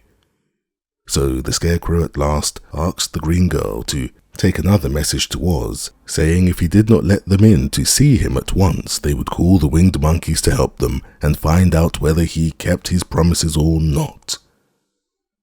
When the wizard was given this message, he was so frightened that he sent word for them to come to the throne room at 4 minutes after 9 o'clock the next morning. He had once met the winged monkeys in the land of the West, and he did not wish to meet them again. The 4 travelers passed a sleepless night, each thinking of the gift Oz had promised to bestow upon him. Dorothy fell asleep only once, and then she dreamed she was in Kansas, where Aunt Em was telling her how glad she was to have her little girl at home again. Promptly at 9 o'clock the next morning, the green-whiskered soldier came to them, and 4 minutes later they all went into the throne room of the Great Oz. Of course, each one of them expected to see the wizard in the shape he had taken before, and all were greatly surprised when they looked about and saw no one at all in the room. They kept close to the door and closer to one another, for the stillness of the empty room was more dreadful than any of the forms they had seen Oz take. Presently, they heard a voice, seeming to come from somewhere near the top of the great dome, and it said solemnly, "I am Oz, the great and terrible Oz. Why do you seek me?" They looked again in every part of the room, and then, seeing no one, Dorothy asked, "Where are you?" "I am everywhere," answered the voice. "But to the eyes of common mortals I am invisible. I will now seat myself upon my throne, that you may converse with me." Indeed, the voice seemed just then to come straight from the throne itself. So they walked towards it and stood in a row, while Dorothy said, "We have come to claim our promise, O Oz." "What promise?" asked Oz. "You promised to send me back to Kansas when the Wicked Witch was destroyed," said the girl. "And you promised to give me brains," said the Scarecrow. "And you promised to give me a heart," said the Tin Woodman. "And you promised to give me courage," said the Cowardly Lion. "Is the Wicked Witch really destroyed?" asked the voice, and Dorothy thought it trembled a little. "Yes," she said. "I melted her with a bucket of water." "Dear me," said the voice, "how sudden! Well, come to me tomorrow, for I must have time to think it over." "You've had plenty of time already," said the Tin Woodman angrily. "We shan't wait a day longer," said the Scarecrow. "You must keep your promises to us," exclaimed Dorothy.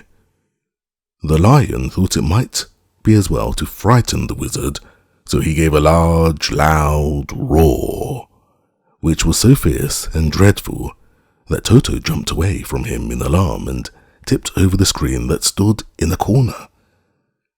As it fell with a crash, they looked that way, and the next moment all of them were filled with wonder, for they saw, standing in the spot the screen had hidden, a little old man with a bald head and a wrinkled face, who seemed to be as much surprised as they were. The Tin Woodman, raising his axe, rushed toward the little man and cried out, "Who are you?" "I am Oz, the great and terrible," said the little man in a trembling voice. "But don't strike me, please, please don't, and I'll do anything you want me to." Our friend looked at him in surprise and dismay. "I thought Oz was a great head," said Dorothy. "And I thought Oz was a lovely lady," said the Scarecrow. "And I thought Oz was a terrible beast," said the Tin Woodman. "And I thought Oz was a ball of fire," exclaimed the Lion. "No, you are all wrong," said the little man meekly. "I have been making believe." "Making believe?" cried Dorothy. "Are you not a great wizard?" "Hush, my dear," he said. "Shh! Don't speak so loud, or you will be overheard, and I shall be ruined. I am supposed to be a great wizard." "And aren't you?" she asked. "Not a bit of it, my dear. I'm just a common man." "You're more than that," said the Scarecrow in a grieved tone. "You're a humbug." "Exactly so," declared the little man, rubbing his hands together as if it pleased him. "I am a humbug." "But this is terrible," said the Tin Woodman. "How shall I ever get my heart?" "Or I my courage?" asked the Lion. "Or I my brains?" wailed the Scarecrow, wiping the tears from his eyes with his coat sleeve. "My dear friends," said Oz, "I pray you not to speak of these little things. Think of me and the terrible trouble I'm in at being found out." "Doesn't anyone else know you're a humbug?" asked Dorothy. "No one knows it but you four and myself," replied Oz. "I have fooled everyone so long that I thought I should never be found out. It was a great mistake my ever letting you into the throne room. Usually I will not see even my subjects, and so they believe I am something terrible." "But I don't understand," said Dorothy in bewilderment. "How was it that you appeared to me as a great head?" "That was one of my tricks," answered Oz. "Step this way, please, and I will tell you all about it." He led the way to a small chamber in the rear of the throne room, and they all followed him. He pointed to one corner in which lay the great head, made out of many thicknesses of paper, and with a carefully painted face. "This I hung from the ceiling by a wire," said Oz. "I stood behind the screen and pulled a thread to make the eyes move and the mouth open." "But how about the voice?" she inquired. "Oh, I am a ventriloquist," said the little man, "and I can throw the sound of my voice wherever I wish, so that you thought it was coming out of the head. Here are the other things I used to deceive you." He showed the Scarecrow the dress and the mask he had worn when he seemed to be the lovely lady, and the Tin Woodman saw that this terrible beast was nothing but a lot of skins sewn together with slats to keep their sides out. As for the ball of fire, the false wizard had hung that also from the ceiling. It was really a ball of cotton. When oil was poured upon it, the ball burned fiercely. "Really," said the Scarecrow, "you ought to be ashamed of yourself for being such a humbug." I certainly am," answered the little man sorrowfully, "but it was the only thing I could do. Sit down, please. There are plenty of chairs, and I will tell you my story." So they sat down and listened while he told the following tale. "I was born in Omaha." "Why, that isn't very far from Kansas," cried Dorothy. "No, but it's farther from here," he said, shaking his head at her sadly. "When I grew up, I became a ventriloquist, and at that I was very well trained by a great master. I can imitate any kind of bird or beast. Here he mewed so like a kitten that Toto pricked up his ears and looked everywhere to see where she was. After a time," continued Oz, "I tired of that and became a balloonist." "What is that?" asked Dorothy. "A man who goes up in a balloon on circus day so as to draw a crowd of people together and get them to pay to see the circus," he explained. "Oh," she said, "I know. Well, one day I went up in a balloon and the ropes got twisted so that I couldn't come down again. It went way up above the clouds, so far that a current of air struck it and carried it many, many miles away. For a day and a night I travelled through the air, and on the morning of the second day I awoke and found the balloon floating over a strange and beautiful country. It came down gradually, and I was not hurt a bit, but I found myself in the midst of a strange people who, seeing me come from the clouds, thought I was a great wizard. Of course I let them think so because they were afraid of me and promised to do anything I wished them to. Just to amuse myself and keep the good people busy, I ordered them to build this city and my palace. And they did it all willingly and well. Then I thought, as the country was so green and beautiful, I would call it the Emerald City, and to make the name fit better, I put green spectacles on all the people so that everything they saw was green. But isn't everything here green? Asked Dorothy. No more than in any other city, replied Oz. But when you wear green spectacles, why of course everything you see looks green to you. The Emerald City was built a great many years ago, for I was a young man when the balloon brought me here, and I am a very old man now. But my people have worn green glasses on their eyes so long that most of them think it really is an Emerald City, and it certainly is a beautiful place, abounding in jewels and precious metals, and every good thing that is needed to make one happy. I have been good to the people, and they like me, but ever since this palace was built I have shut myself up and would not see any of them. One of my greatest fears was the witches, for while I had no magical powers at all, I soon found out that the witches were really able to do wonderful things. There were 4 of them in this country, and they ruled the people who live in the north and south and east and west. Fortunately, the witches of the north and south were good, and I knew they would do me no harm. But the witches of the east and west were terribly wicked, and had they not thought I was more powerful than they themselves, they would surely have destroyed me. As it was, I lived in deadly fear of them for many years, so you can imagine how pleased I was when I heard your house had fallen on the wicked witch of the east. When you came to me, I was willing to promise anything if you would only do away with the other witch. But now that you have melted her, I am ashamed to say that I cannot keep my promises. I think you are a very bad man, said Dorothy. Oh no, my dear, I'm really a very good man, but I'm a very bad wizard, I must admit. Can't you give me brains? Asked the Scarecrow. You don't need them. You are learning something every day. A baby has brains, but it doesn't know much. Experience is the only thing that brings knowledge, and the longer you are on Earth, the more experience you are sure to get. That may all be true, said the Scarecrow, but I shall be very unhappy unless you give me brains. The false wizard looked at him carefully. Well, he said with a sigh, I'm not much of a magician, as I said, but if you will come to me tomorrow morning, I will stuff your head with brains. I cannot tell you how to use them, however. You must find that out for yourself. Oh, thank you, cried the Scarecrow. I'll find a way to use them, never fear. But how about my courage? Asked the Lion anxiously. You have plenty of courage, I'm sure, answered Oz.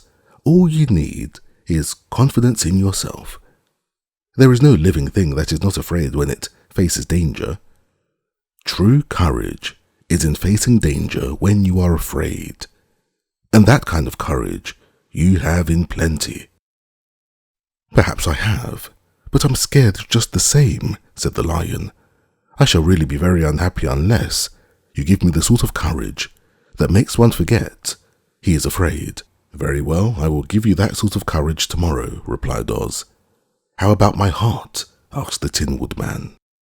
Why, as for that, answered Oz, I think you are wrong to want a heart. It makes most people unhappy. If you only knew it, you are in luck not to have a heart. That must be a matter of opinion, said the Tin Woodman. For my part, I will bear all unhappiness without murmur if you will give me the heart. Very well, answered Oz meekly. Come to me tomorrow, and you shall have a heart. I have played wizard for so many years that I may as well continue the part a little longer. And now, said Dorothy, how am I to get back to Kansas? We shall have to think about that, replied the little man. Give me 2 or 3 days to consider the matter, and I'll try to find a way to carry you over the desert. In the meantime, you shall all be treated as my guests, and while you live in the palace, my people will wait upon you and obey your slightest wish. There is only one thing I ask in return for my help, such as it is. You must all keep my secret, and tell no one I am a humbug." They agreed to say nothing of what they had learned, and went back to their rooms in high spirits. Even Dorothy had hoped that the great and terrible humbug, as she called him, would find a way to send her back to Kansas, and if he did, she was willing to forgive him everything. Chapter 16. The Magic Art of the Great Humbug. Next morning, the Scarecrow said to his friends, "Congratulate me, I'm going to Oz to get my brains at last. When I return, I shall be as other men are." "I have always liked you as you were," said Dorothy simply. "It is kind of you to like a scarecrow," he replied, "but surely you will think more of me when you hear the splendid thoughts my new brain is going to turn out." Then he said goodbye to them all in a cheerful voice, and went to the throne room, where he rapped upon the door. "Come in," said Oz. The Scarecrow went in and found the little man sitting down by the window, engaged in deep thought. "I have come for my brains," remarked the Scarecrow, a little uneasily. "Oh yes, sit down in that chair, please," replied Oz. "You must excuse me for taking your head off, but I shall have to do it in order to put your brains in their proper place." "That's all right," said the Scarecrow. "You are quite welcome to take my head off, as long as it will be a better one when you put it on again." So the wizard unfastened his head and emptied out the straw. Then he entered the back room and took a measure of bran, which he mixed with a great many pins and needles. Having shaken them together thoroughly, he filled the top of the Scarecrow's head with the mixture and stuffed the rest of the space with straw to hold it in place. When he had fastened the Scarecrow's head on his body again, he said to him, "Hereafter you will be a great man, for I have given you a lot of brand new brains." The Scarecrow was both pleased and proud at the fulfillment of his greatest wish, and having thanked Oz warmly, he went back to his friends. Dorothy looked at him curiously. His head was quite bulging out at the top with brains. "How do you feel?" she asked. "I feel wise indeed," he answered earnestly. "When I get used to my brains, I shall know everything." "Why are those needles and pins sticking out of your head?" asked the Tin Man. "That is proof that he is sharp," remarked the Lion. "Well, I must go to Oz and get my heart," said the Woodman.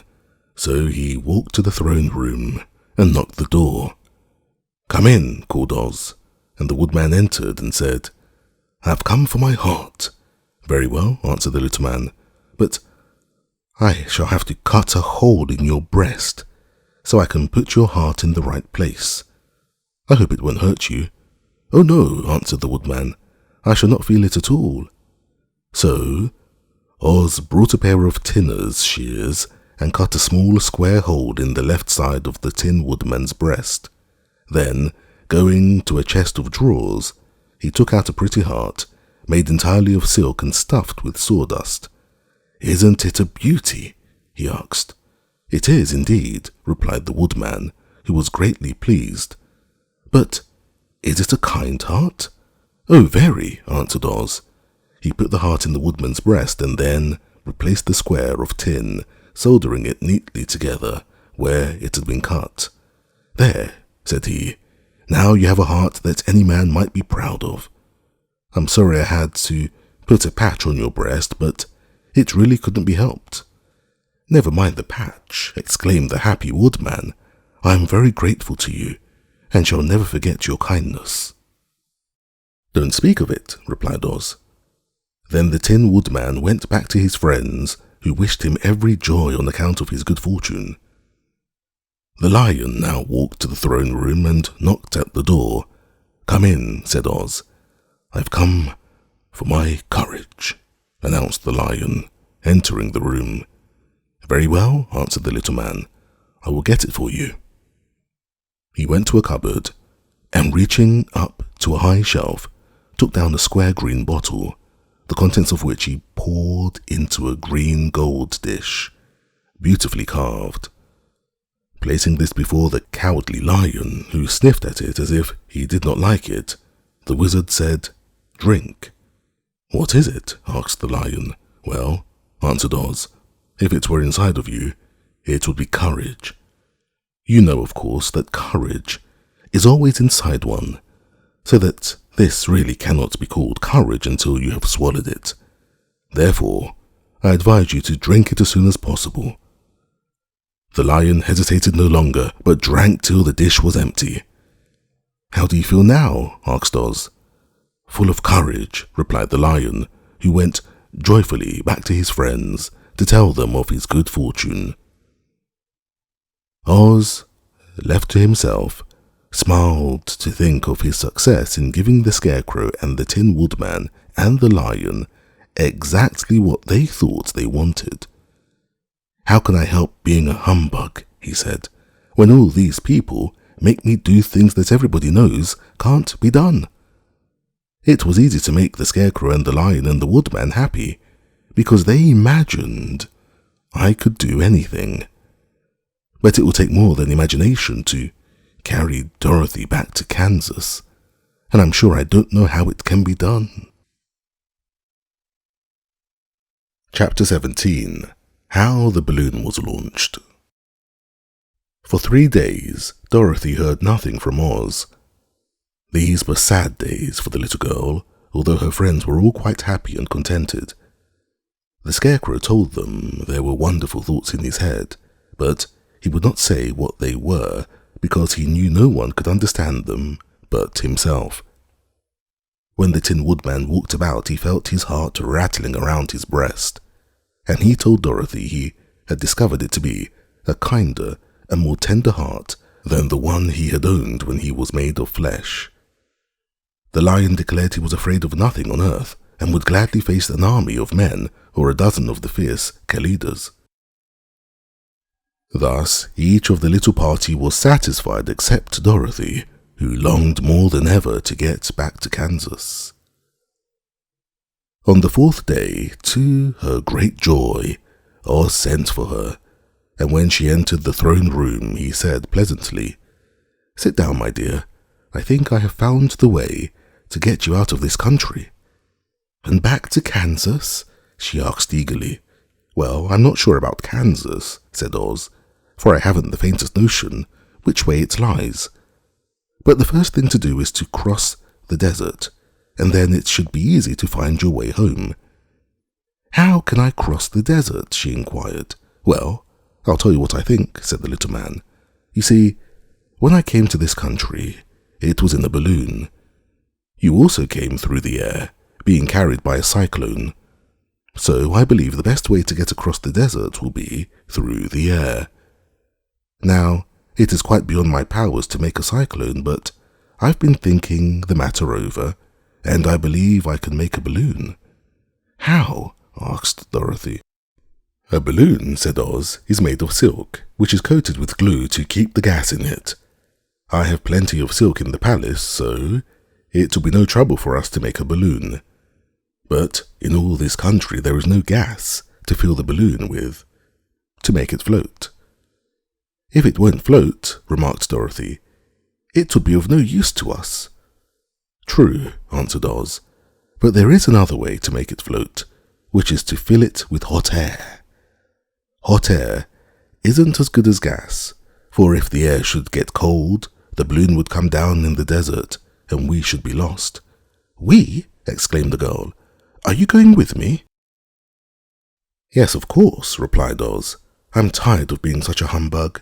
If I should go out of this palace, my people would soon discover I am not a wizard, and then they would be vexed with me for having deceived them. So I have to stay shut up in these rooms all day, and it gets tiresome. I'd much rather go back to Kansas with you and be in a circus again." "I shall be glad to have your company," said Dorothy. "Thank you," he answered. "Now, if you will help me to sew the silk together, we will begin to work on our balloon." So Dorothy took a needle and thread, and as fast as Oz cut the strips of silk into proper shape, the girl sewed them neatly together. First there was a strip of green silk, light green silk, then a strip of dark green, and then a strip of emerald green, for Oz had a fancy to make the balloon in different shades of the colour about them. It took 3 days to sew all the strips together, but when it was finished, they had a big bag of green silk more than 20 feet long. Then Oz painted it on the inside with a coat of thin glue to make it airtight, after which he announced that the balloon was ready. "But we must have a basket to ride in," he said. So he sent the soldier with the green whiskers for a big clothes basket, which he fastened with many ropes to the bottom of the balloon. When it was all ready, Oz sent word to his people that he was going to make a visit to a great brother wizard who lived in the clouds. The news spread rapidly throughout the city, and everyone came to see the wonderful sight. Oz ordered the balloon carried out in front of the palace, and the people gazed upon it with much curiosity.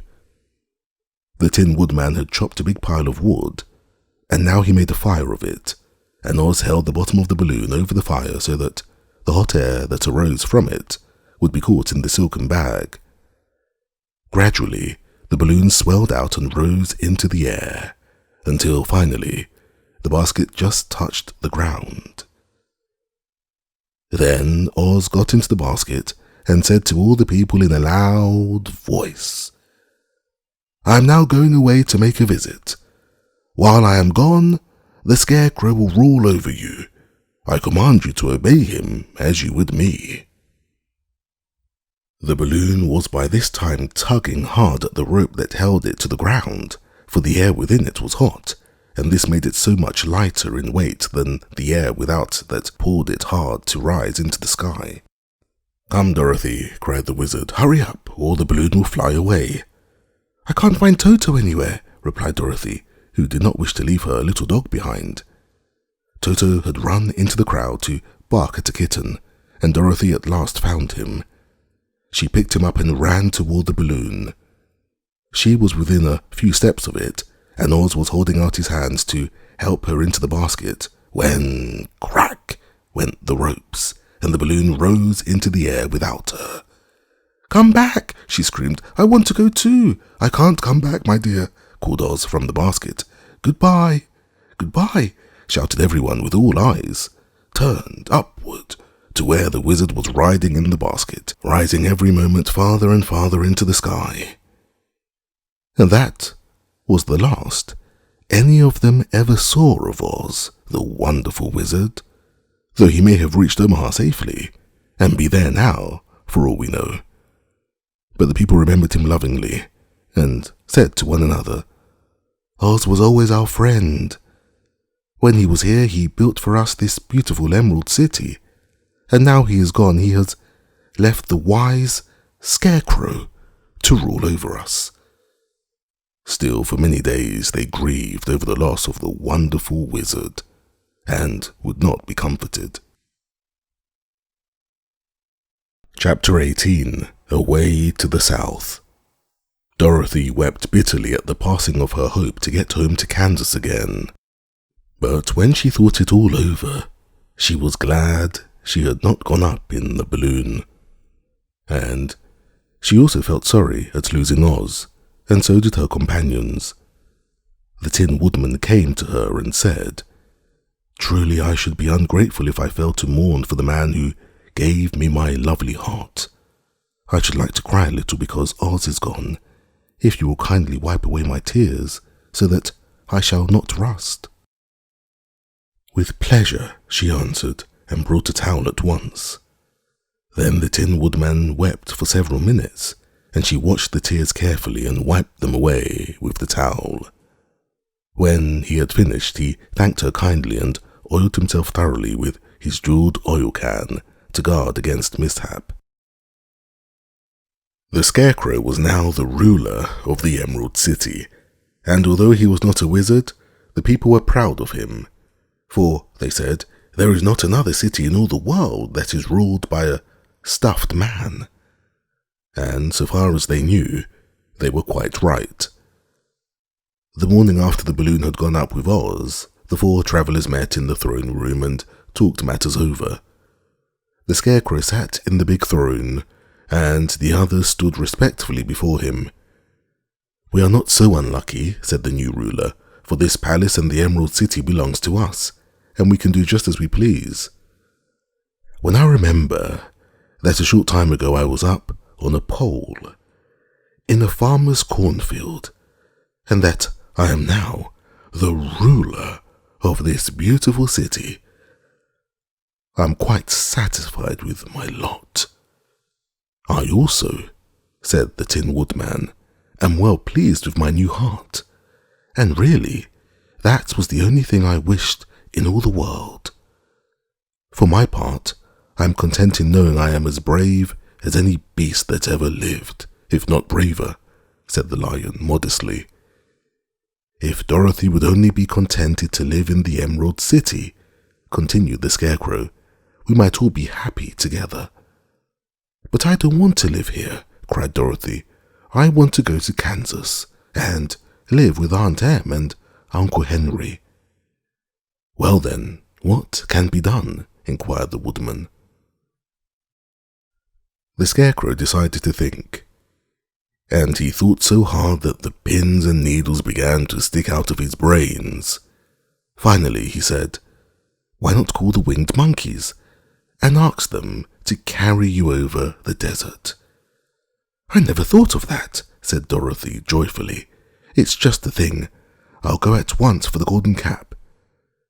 When she brought it into the throne room, she spoke the magic words, and soon the band of winged monkeys flew in through an open window and stood beside her. "This is the second time you have called us," said the Monkey King, bowing before the little girl. "What do you wish?" "I want you to fly with me to Kansas," said Dorothy. But the Monkey King shook his head. "That cannot be done," he said. "We belong to this country alone and cannot leave it. There has never been a winged monkey in Kansas yet, and I suppose there never will be, for they don't belong there. We shall be glad to serve you in any way in our power, but we cannot cross the desert. Goodbye." And with another bow, the Monkey King spread his wings and flew away through the window, followed by all his band. Dorothy was almost ready to cry with disappointment. "I have wasted the charm of the golden cap to no purpose," she said, "for the winged monkeys cannot help me." "It is certainly too bad," said the tender-hearted Woodman. The Scarecrow was thinking again, and his head bulged out so horribly that Dorothy feared it would burst. "Let us call in the soldier with the green whiskers," he said, "and ask his advice." So the soldier was summoned and entered the throne room timidly, for, while Oz was alive, he never was allowed to come further than the door. "This little girl," said the Scarecrow to the soldier, "wishes to cross the desert. How can she do so?" "I cannot tell," answered the soldier, "for nobody has ever crossed the desert unless it is Oz himself." "Is there no one who can help me?" asked Dorothy earnestly. "Glinda might," he suggested. "Who is Glinda?" inquired the Scarecrow. "The Witch of the South. She is the most powerful of all the witches and rules over the quadlings. Besides, her castle stands on the edge of the desert, so she may know a way to cross it." "Glinda is a good witch, isn't she?" asked the child. "The quadlings think she is good," said the soldier, "and she is kind to everyone. I have heard that Glinda is a beautiful woman who knows how to keep young in spite of the many years she has lived." "How can I get to her castle?" asked Dorothy. "The road is straight to the south," he answered, "but it is said to be full of dangers to travellers. There are wild beasts in the woods, and a race of queer men who do not like strangers to cross their country. For this reason, none of the quadlings ever come to the Emerald City. The soldier then left them, and the Scarecrow said, "It seems, in spite of dangers, that the best thing Dorothy can do is to travel to the land of the South and ask Glinda to help her. For of course, if Dorothy stays here, she will never get back to Kansas." "You must have been thinking again," remarked the Tin Woodman. "I have," said the Scarecrow. "I shall go with Dorothy," declared the Lion, "for I'm tired of your city and long for the woods and the country again. I'm really a wild beast, you know. Besides, Dorothy will need someone to protect her." "That is true," agreed the Woodman. "My axe may be of service to her, so I also will go with her to the land of the South." "When shall we start?" asked the Scarecrow. "Are you going?" they asked in surprise. "Certainly. If it wasn't for Dorothy, I should never have had brains. She lifted me from the pole of the cornfield and brought me to the Emerald City. So my good luck is all due to her, and I shall never leave her until she starts back to Kansas, for good and all." "Thank you," said Dorothy gratefully. "You are all very kind to me, but I should like to start as soon as possible." "We shall go tomorrow morning," returned the Scarecrow. "So now, let us all get ready, for it will be a long journey." Chapter 19. Attacked by the Fighting Trees. The next morning, Dorothy kissed the pretty green girl goodbye, and they all shook hands with the soldier with the green whiskers, who had walked with them as far as the gate. When the guardian of the gate saw them again, he wondered greatly that they could leave the beautiful city to get into new trouble. But he at once unlocked their spectacles, which he put back into the green box, and gave them many good wishes to carry with them. "You are now our ruler," he said to the Scarecrow, "so you must come back to us as soon as possible." "I certainly shall if I am able," the Scarecrow replied, "but I must help Dorothy to get home first." As Dorothy bade the good-natured guardian a last farewell, she said, "I have been very kindly treated in your lovely city, and everyone has been good to me. I cannot tell you how grateful I am." "Don't try, my dear," he answered. "We should like to keep you with us, but if it is your wish to return to Kansas, I hope you will find a way." He then opened the gate of the outer wall, and they walked forth and started upon their journey. The sun shone brightly as our friends turned their faces toward the land of the South.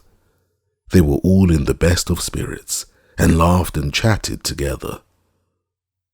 Dorothy was once more filled with the hope of getting home, and the Scarecrow and the Tin Woodman were glad to be of use to her.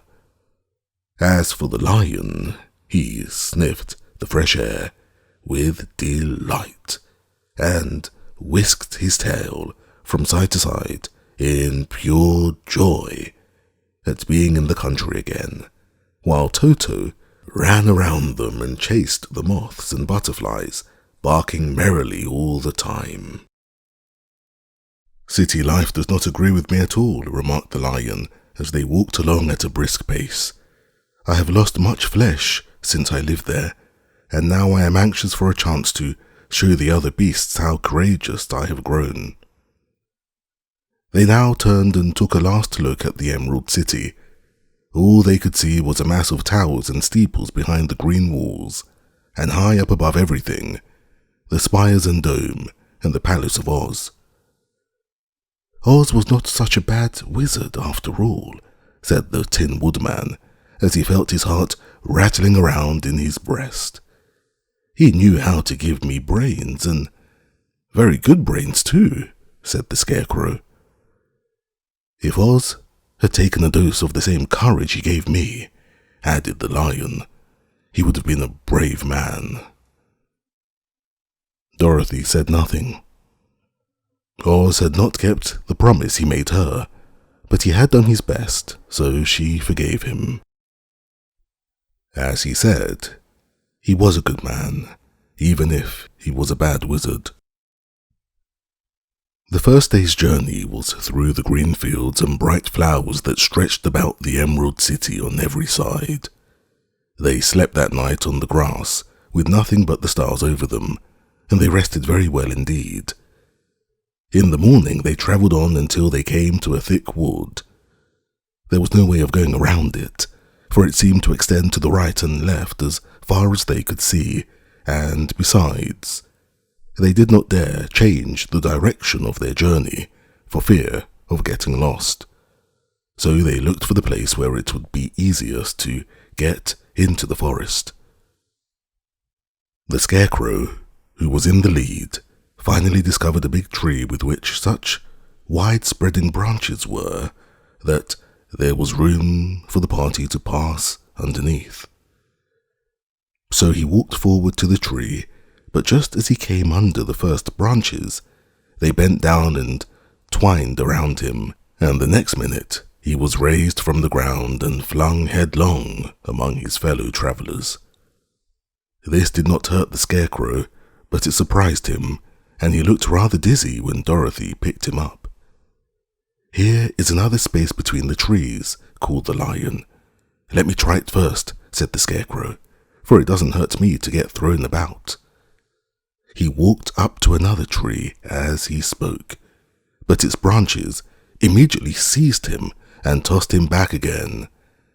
"This is strange," exclaimed Dorothy. "What shall we do?" "The trees seem to have made up their minds to fight us and stop our journey," remarked the lion.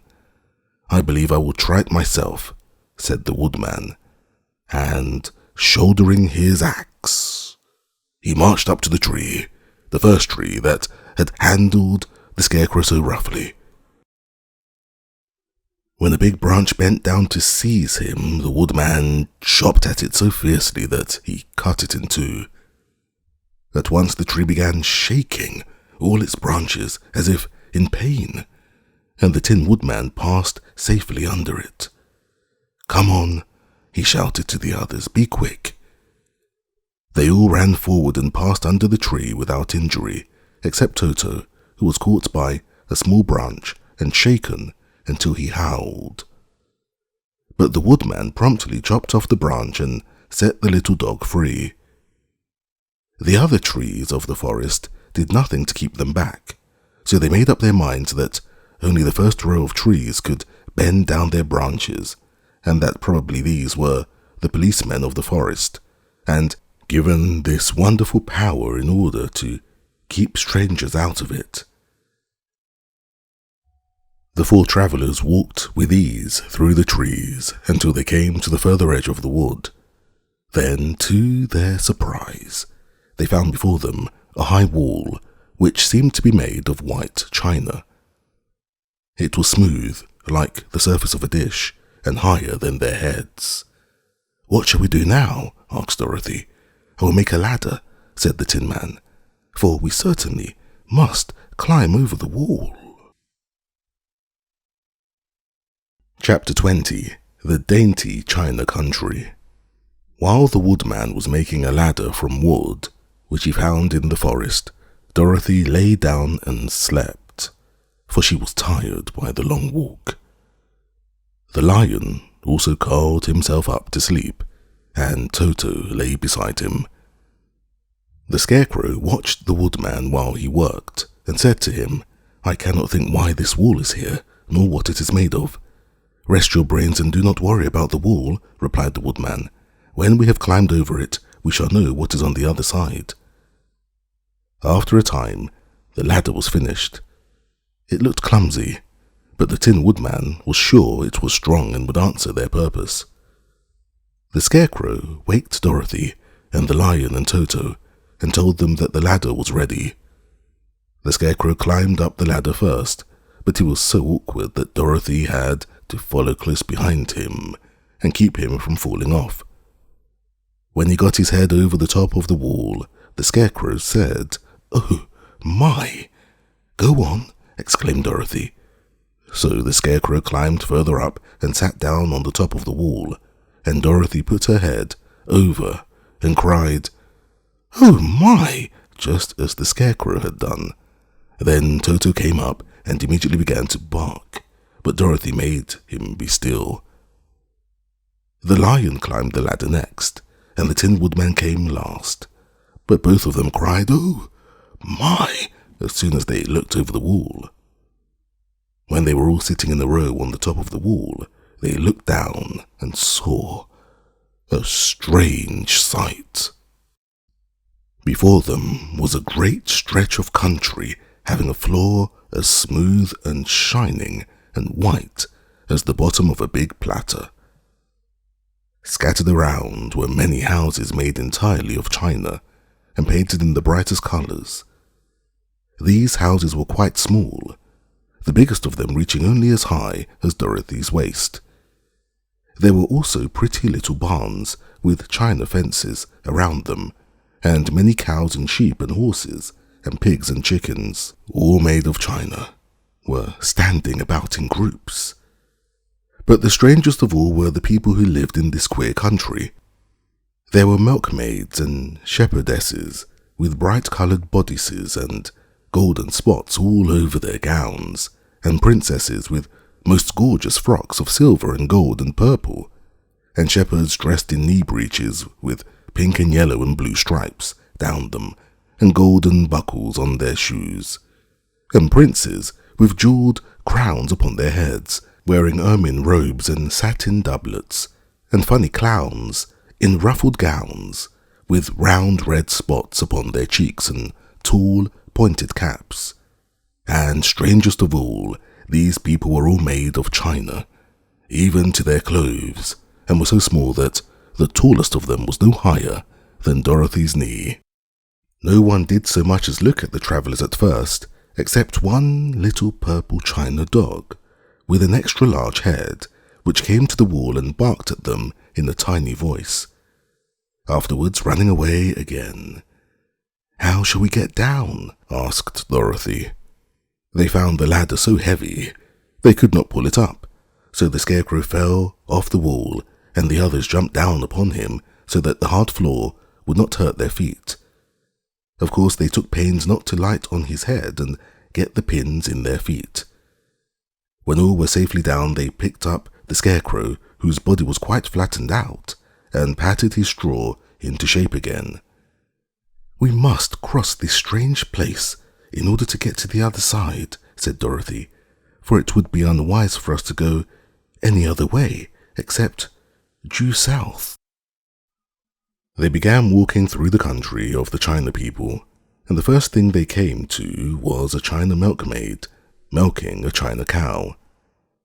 As they drew near, the cow suddenly gave a kick and kicked over the stool, the pail, and even the milkmaid herself, all falling on the china ground with a great clatter.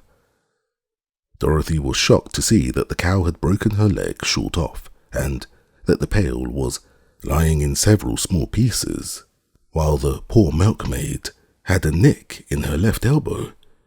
"There!" cried the milkmaid angrily. "See what you've done? My cow has broken her leg, and I must take her to the mender's shop and have it glued on again. What do you mean by coming here and frightening my cow?" "I am very sorry," returned Dorothy. "Please forgive us." But the pretty milkmaid was much too vexed to make any answer. She picked up the leg sulkily and led her cow away, the poor animal limping on 3 legs.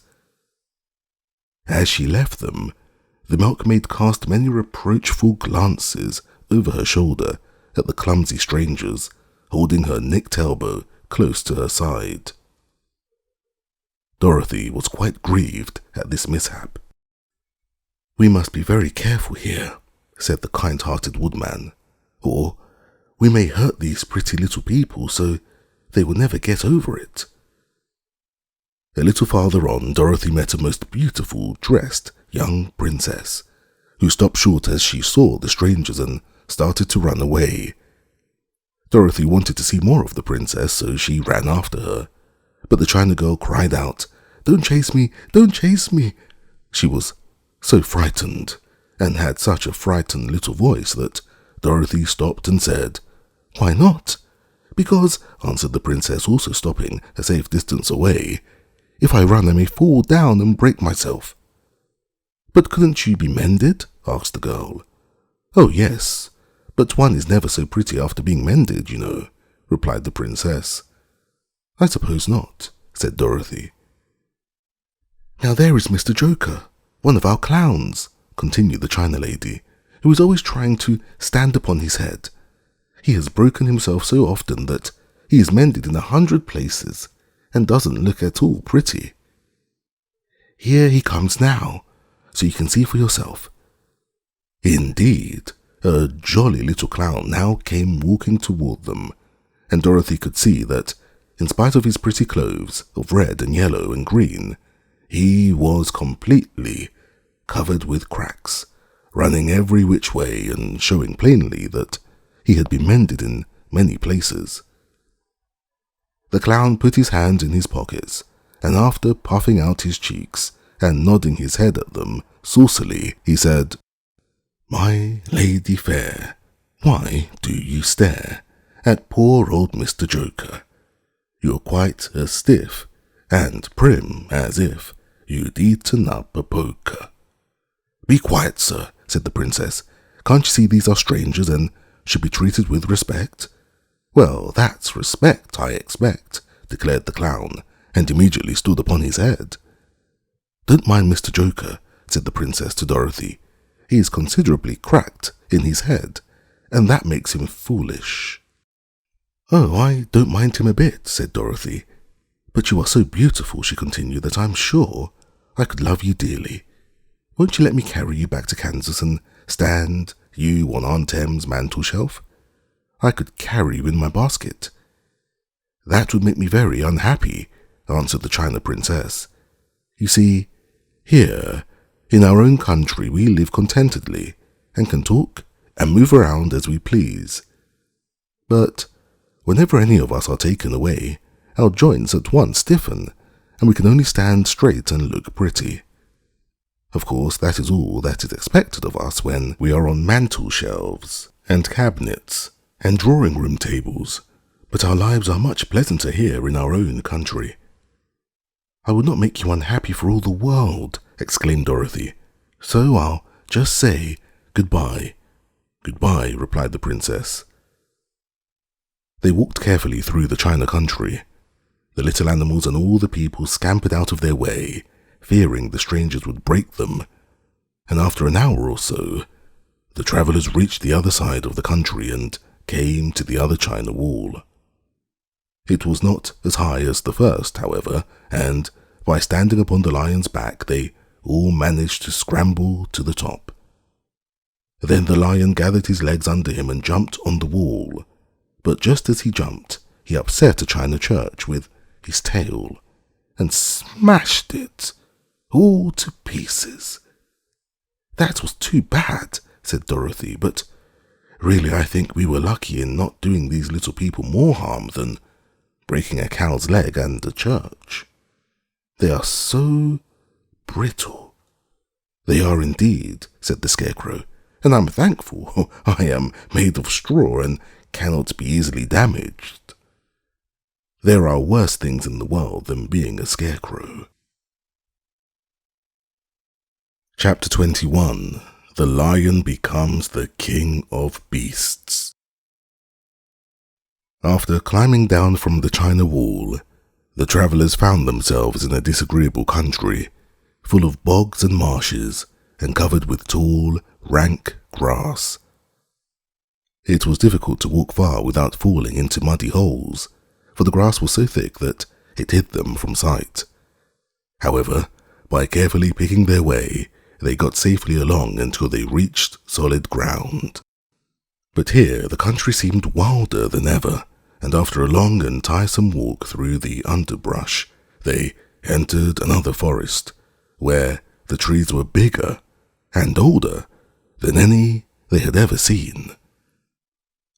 This forest is perfectly delightful, declared the lion, looking around him with joy.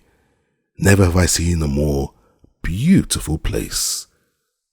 It seems gloomy, said the scarecrow. Not a bit of it, answered the lion. I should like to live here all my life.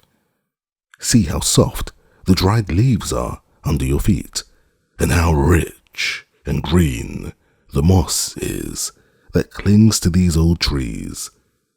Surely no wild beast could wish a pleasanter home." "Perhaps there are wild beasts in the forest now," said Dorothy. "I suppose there are," returned the lion, "but I do not see any of them about." They walked through the forest until it became too dark to go any farther. Dorothy and Toto and the lion lay down to sleep, while the woodman and the scarecrow kept watch over them as usual. When morning came, they started again. Before they had gone far, they heard a low rumble, as of the growling of many wild animals. Toto whimpered a little, but none of the others was frightened, and they kept along the well-trodden path until they came to an opening in the wood in which were gathered hundreds of beasts of every variety. There were tigers and elephants and bears, and wolves and foxes, and all the others in the natural history, and for a moment Dorothy was afraid. But the lion explained that the animals were holding a meeting, and he judged by their snarling and growling that they were in great trouble. As he spoke, several of the beasts caught sight of him, and at once the great assemblage hushed as if by magic. The biggest of the tigers came up to the lion and bowed, saying, "Welcome, O King of Beasts. You have come in good time to fight our enemy and bring peace to all the animals of the forest once more." "What is your trouble?" asked the lion quietly. "We are all threatened," answered the tiger, "by a fierce enemy which has lately come into this forest. It is the most tremendous monster, like a great spider, with a body as big as an elephant and legs as long as a tree trunk. It has 8 of these long legs, and as the monster crawls through the forest, he seizes an animal with a leg and drags it to his mouth, where he eats it as a spider does a fly. Not one of us is safe while this fierce creature is alive, and we all had called a meeting to decide how to take care of ourselves when you came among us." The lion thought for a moment. "Are there any other lions in this forest?" he asked. "No, there were some, but the monster has eaten them all. And besides, they were none of them nearly so large and brave as you. If I put an end to your enemy, will you bow down to me and obey me as king of the forest?" inquired the lion. "We will do that gladly," returned the tiger, and all the other beasts roared with a mighty roar. "We will." "Where is this great spider of yours now?" asked the lion. "Yonder, among the oak trees," said the tiger, pointing with his forefoot. "Take good care of these friends of mine," said the lion, "and I will go at once to fight the monster." He bade his comrades goodbye and marched proudly away to do battle with the enemy. The great spider was lying asleep when the lion found him, and it looked so ugly that its foe turned up his nose in disgust. Its legs were quite as long as the tiger had said, and its body covered with coarse black hair. It had a great mouth with a row of sharp teeth 1 foot long, but its head was joined to the pudgy body by a neck as slender as a wasp's waist. This gave the lion a hint of the best way to attack the creature, and as he knew it was easier to fight it asleep than awake, he gave a great spring and landed directly upon the monster's back. Then, with one blow of his heavy paw, all armed with sharp claws, he knocked the spider's head from its body. Jumping down, he watched it until the long legs stopped wiggling, when he knew it was quite dead. The lion went back to the opening where the beasts of the forest were waiting for him and said proudly, You need fear your enemy no longer." Then the beasts bowed down to the lion as their king, and he promised to come back to rule over them as soon as Dorothy was safely on her way to Kansas. Chapter 22. The Country of the Quadlings. The four travellers passed through the rest of the forest in safety, and when they came out from its gloom, saw before them a steep hill covered from top to bottom with great pieces of rock. "That'll be hard to climb," said the Scarecrow, "but we must get over the hill nevertheless." So he led the way, and the others followed. They had nearly reached the first rock when they heard a rough voice cry out, "Keep back!" "Who are you?" asked the Scarecrow. Then a head showed itself over the rock, and the same voice said, "This hill belongs to us, and we don't allow anyone to cross it." "But we must cross it," said the Scarecrow. "We're going to the country of the Quadlings." "But you shall not," replied the voice, and there stepped from behind the rock the strangest man the travellers had ever seen. He was quite short and stout, and had a big head, which was flat at the top and supported by a thick neck full of wrinkles. But he had no arms at all, and, seeing this, the Scarecrow did not fear that so helpless a creature could prevent them from climbing the hill. So he said, "I'm sorry not to do as you wish, but we must pass over your hill whether you like it or not." And he walked boldly forward. As quick as lightning, the man's head shot forward and the neck stretched out until the top of the head, where it was flat, struck the Scarecrow in the middle and sent him tumbling over and over down the hill. Almost as quickly as it came, the head went back to the body, and the man laughed harshly as he said, "It isn't as easy as you think." A chorus of boisterous laughter came from the other rocks, and Dorothy saw hundreds of armless hammerheads upon the hillside, one behind every rock. The lion became quite angry at the laughter caused by the Scarecrow's mishap, and giving a loud roar that echoed like thunder, he dashed up the hill. Again a head shot swiftly out, and the great lion went rolling down the hill as if he had been struck by a cannonball. Dorothy ran down and helped the Scarecrow to his feet, and the lion came up to her, feeling rather bruised and sore, and said, "It is useless to fight people with shooting heads. No one can withstand them. What can we do then?" she asked. "Call the winged monkeys," suggested the Tin Woodman. "You have still the right to command them once more." "Very well," she answered, and putting on the golden cap, she uttered the magic words. The monkeys were as prompt as ever, and in a few moments the entire band stood before her. "What are your commands?" inquired the king of the monkeys, bowing low. "Carry us over the hill to the country of the Quadlings," answered the girl. "It shall be done," said the king, and at once the winged monkeys caught the four travellers and Toto up in their arms and flew away with them. As they passed over the hill, the hammerheads yelled with vexation and shot their heads high in the air, but they could not reach the winged monkeys, which carried Dorothy and her comrades safely over the hill and set them down in the beautiful country of the Quadlings.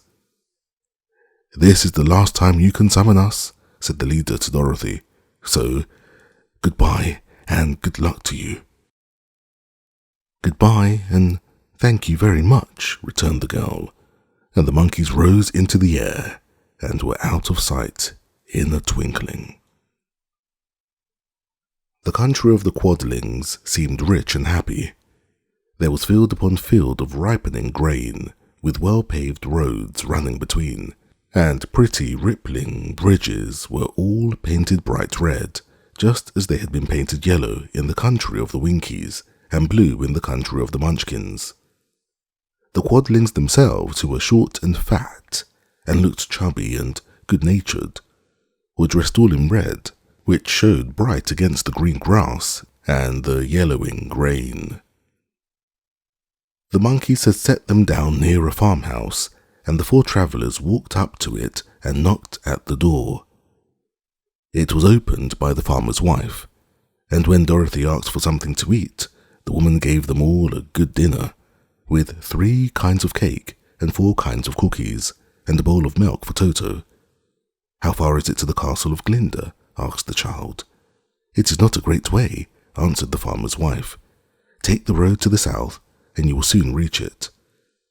Thanking the good woman, they started afresh and walked by the fields and across the pretty bridges until they saw before them a very beautiful castle. Before the gates were 3 young girls, dressed in handsome red uniforms, trimmed with gold braid, and as Dorothy approached one of them said to her, "Why have you come to the South Country?" "To see the good witch who rules here," she answered. "Will you take me to her?" "Let me have your name, and I will ask Glinda if she will receive you." They told who they were, and the girl soldier went into the castle. After a few moments she came back to say that Dorothy and the others were to be admitted at once. Chapter 23. The Good Witch Grants Dorothy's Wish. Before they went to see Glinda, however, they were taken to a room of the castle, where Dorothy washed her face and combed her hair, and the lion shook the dust out of his mane, and the scarecrow patted himself into his best shape, and the woodman polished his tin and oiled his joints. When they were all quite presentable, they followed the soldier girl into a big room where the witch, Glinda, sat upon a throne of rubies. She was both beautiful and young to their eyes. Her hair was rich red in colour and fell in flowing ringlets over her shoulders. Her dress was pure white, but her eyes were blue, and they looked kindly upon the little girl. "What can I do for you, my child?" she asked. Dorothy told the witch all her story, how the cyclone had brought her to the land of Oz, how she had found her companions, and of the wonderful adventures they had met with. "My greatest wish now," she added, "is to get back to Kansas, for Aunt Em will surely think something dreadful has happened to me, and that will make her put on mourning. And unless the crops are better this year than they were last, I'm sure Uncle Henry cannot afford it." Glinda leaned forward and kissed the sweet, upturned face of the loving little girl. "Bless your dear heart," she said. "I'm sure I can tell you of a way to get back to Kansas." Then she added, "But if I do, you must give me the golden cap." "Willingly," exclaimed Dorothy. "Indeed, it is of no use to me now, and when you have it, you can command the winged monkeys 3 times. "And I think I shall need their service just those 3 times, answered Glinda, smiling. Dorothy then gave her the golden cap, and the witch said to the scarecrow, "What will you do when Dorothy has left us?" "I will return to the Emerald City," he replied, "for Oz had made me its ruler, and the people like me. The only thing that worries me is how to cross the hill of the Hammerheads. By means of the golden cap, I shall command the winged monkeys to carry you to the gates of the Emerald City," said Glinda, "for it would be a shame to deprive the people of so wonderful a ruler." "Am I really wonderful?" asked the scarecrow. "You are unusual," replied Glinda. Turning to the Tin Woodman, she asked, "What will become of you when Dorothy leaves this country?" He leaned on his axe and thought a moment.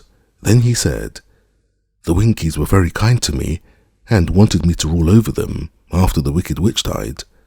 I am fond of the Winkies, and if I could get back again to the country of the West, I should like nothing better than to rule over them forever.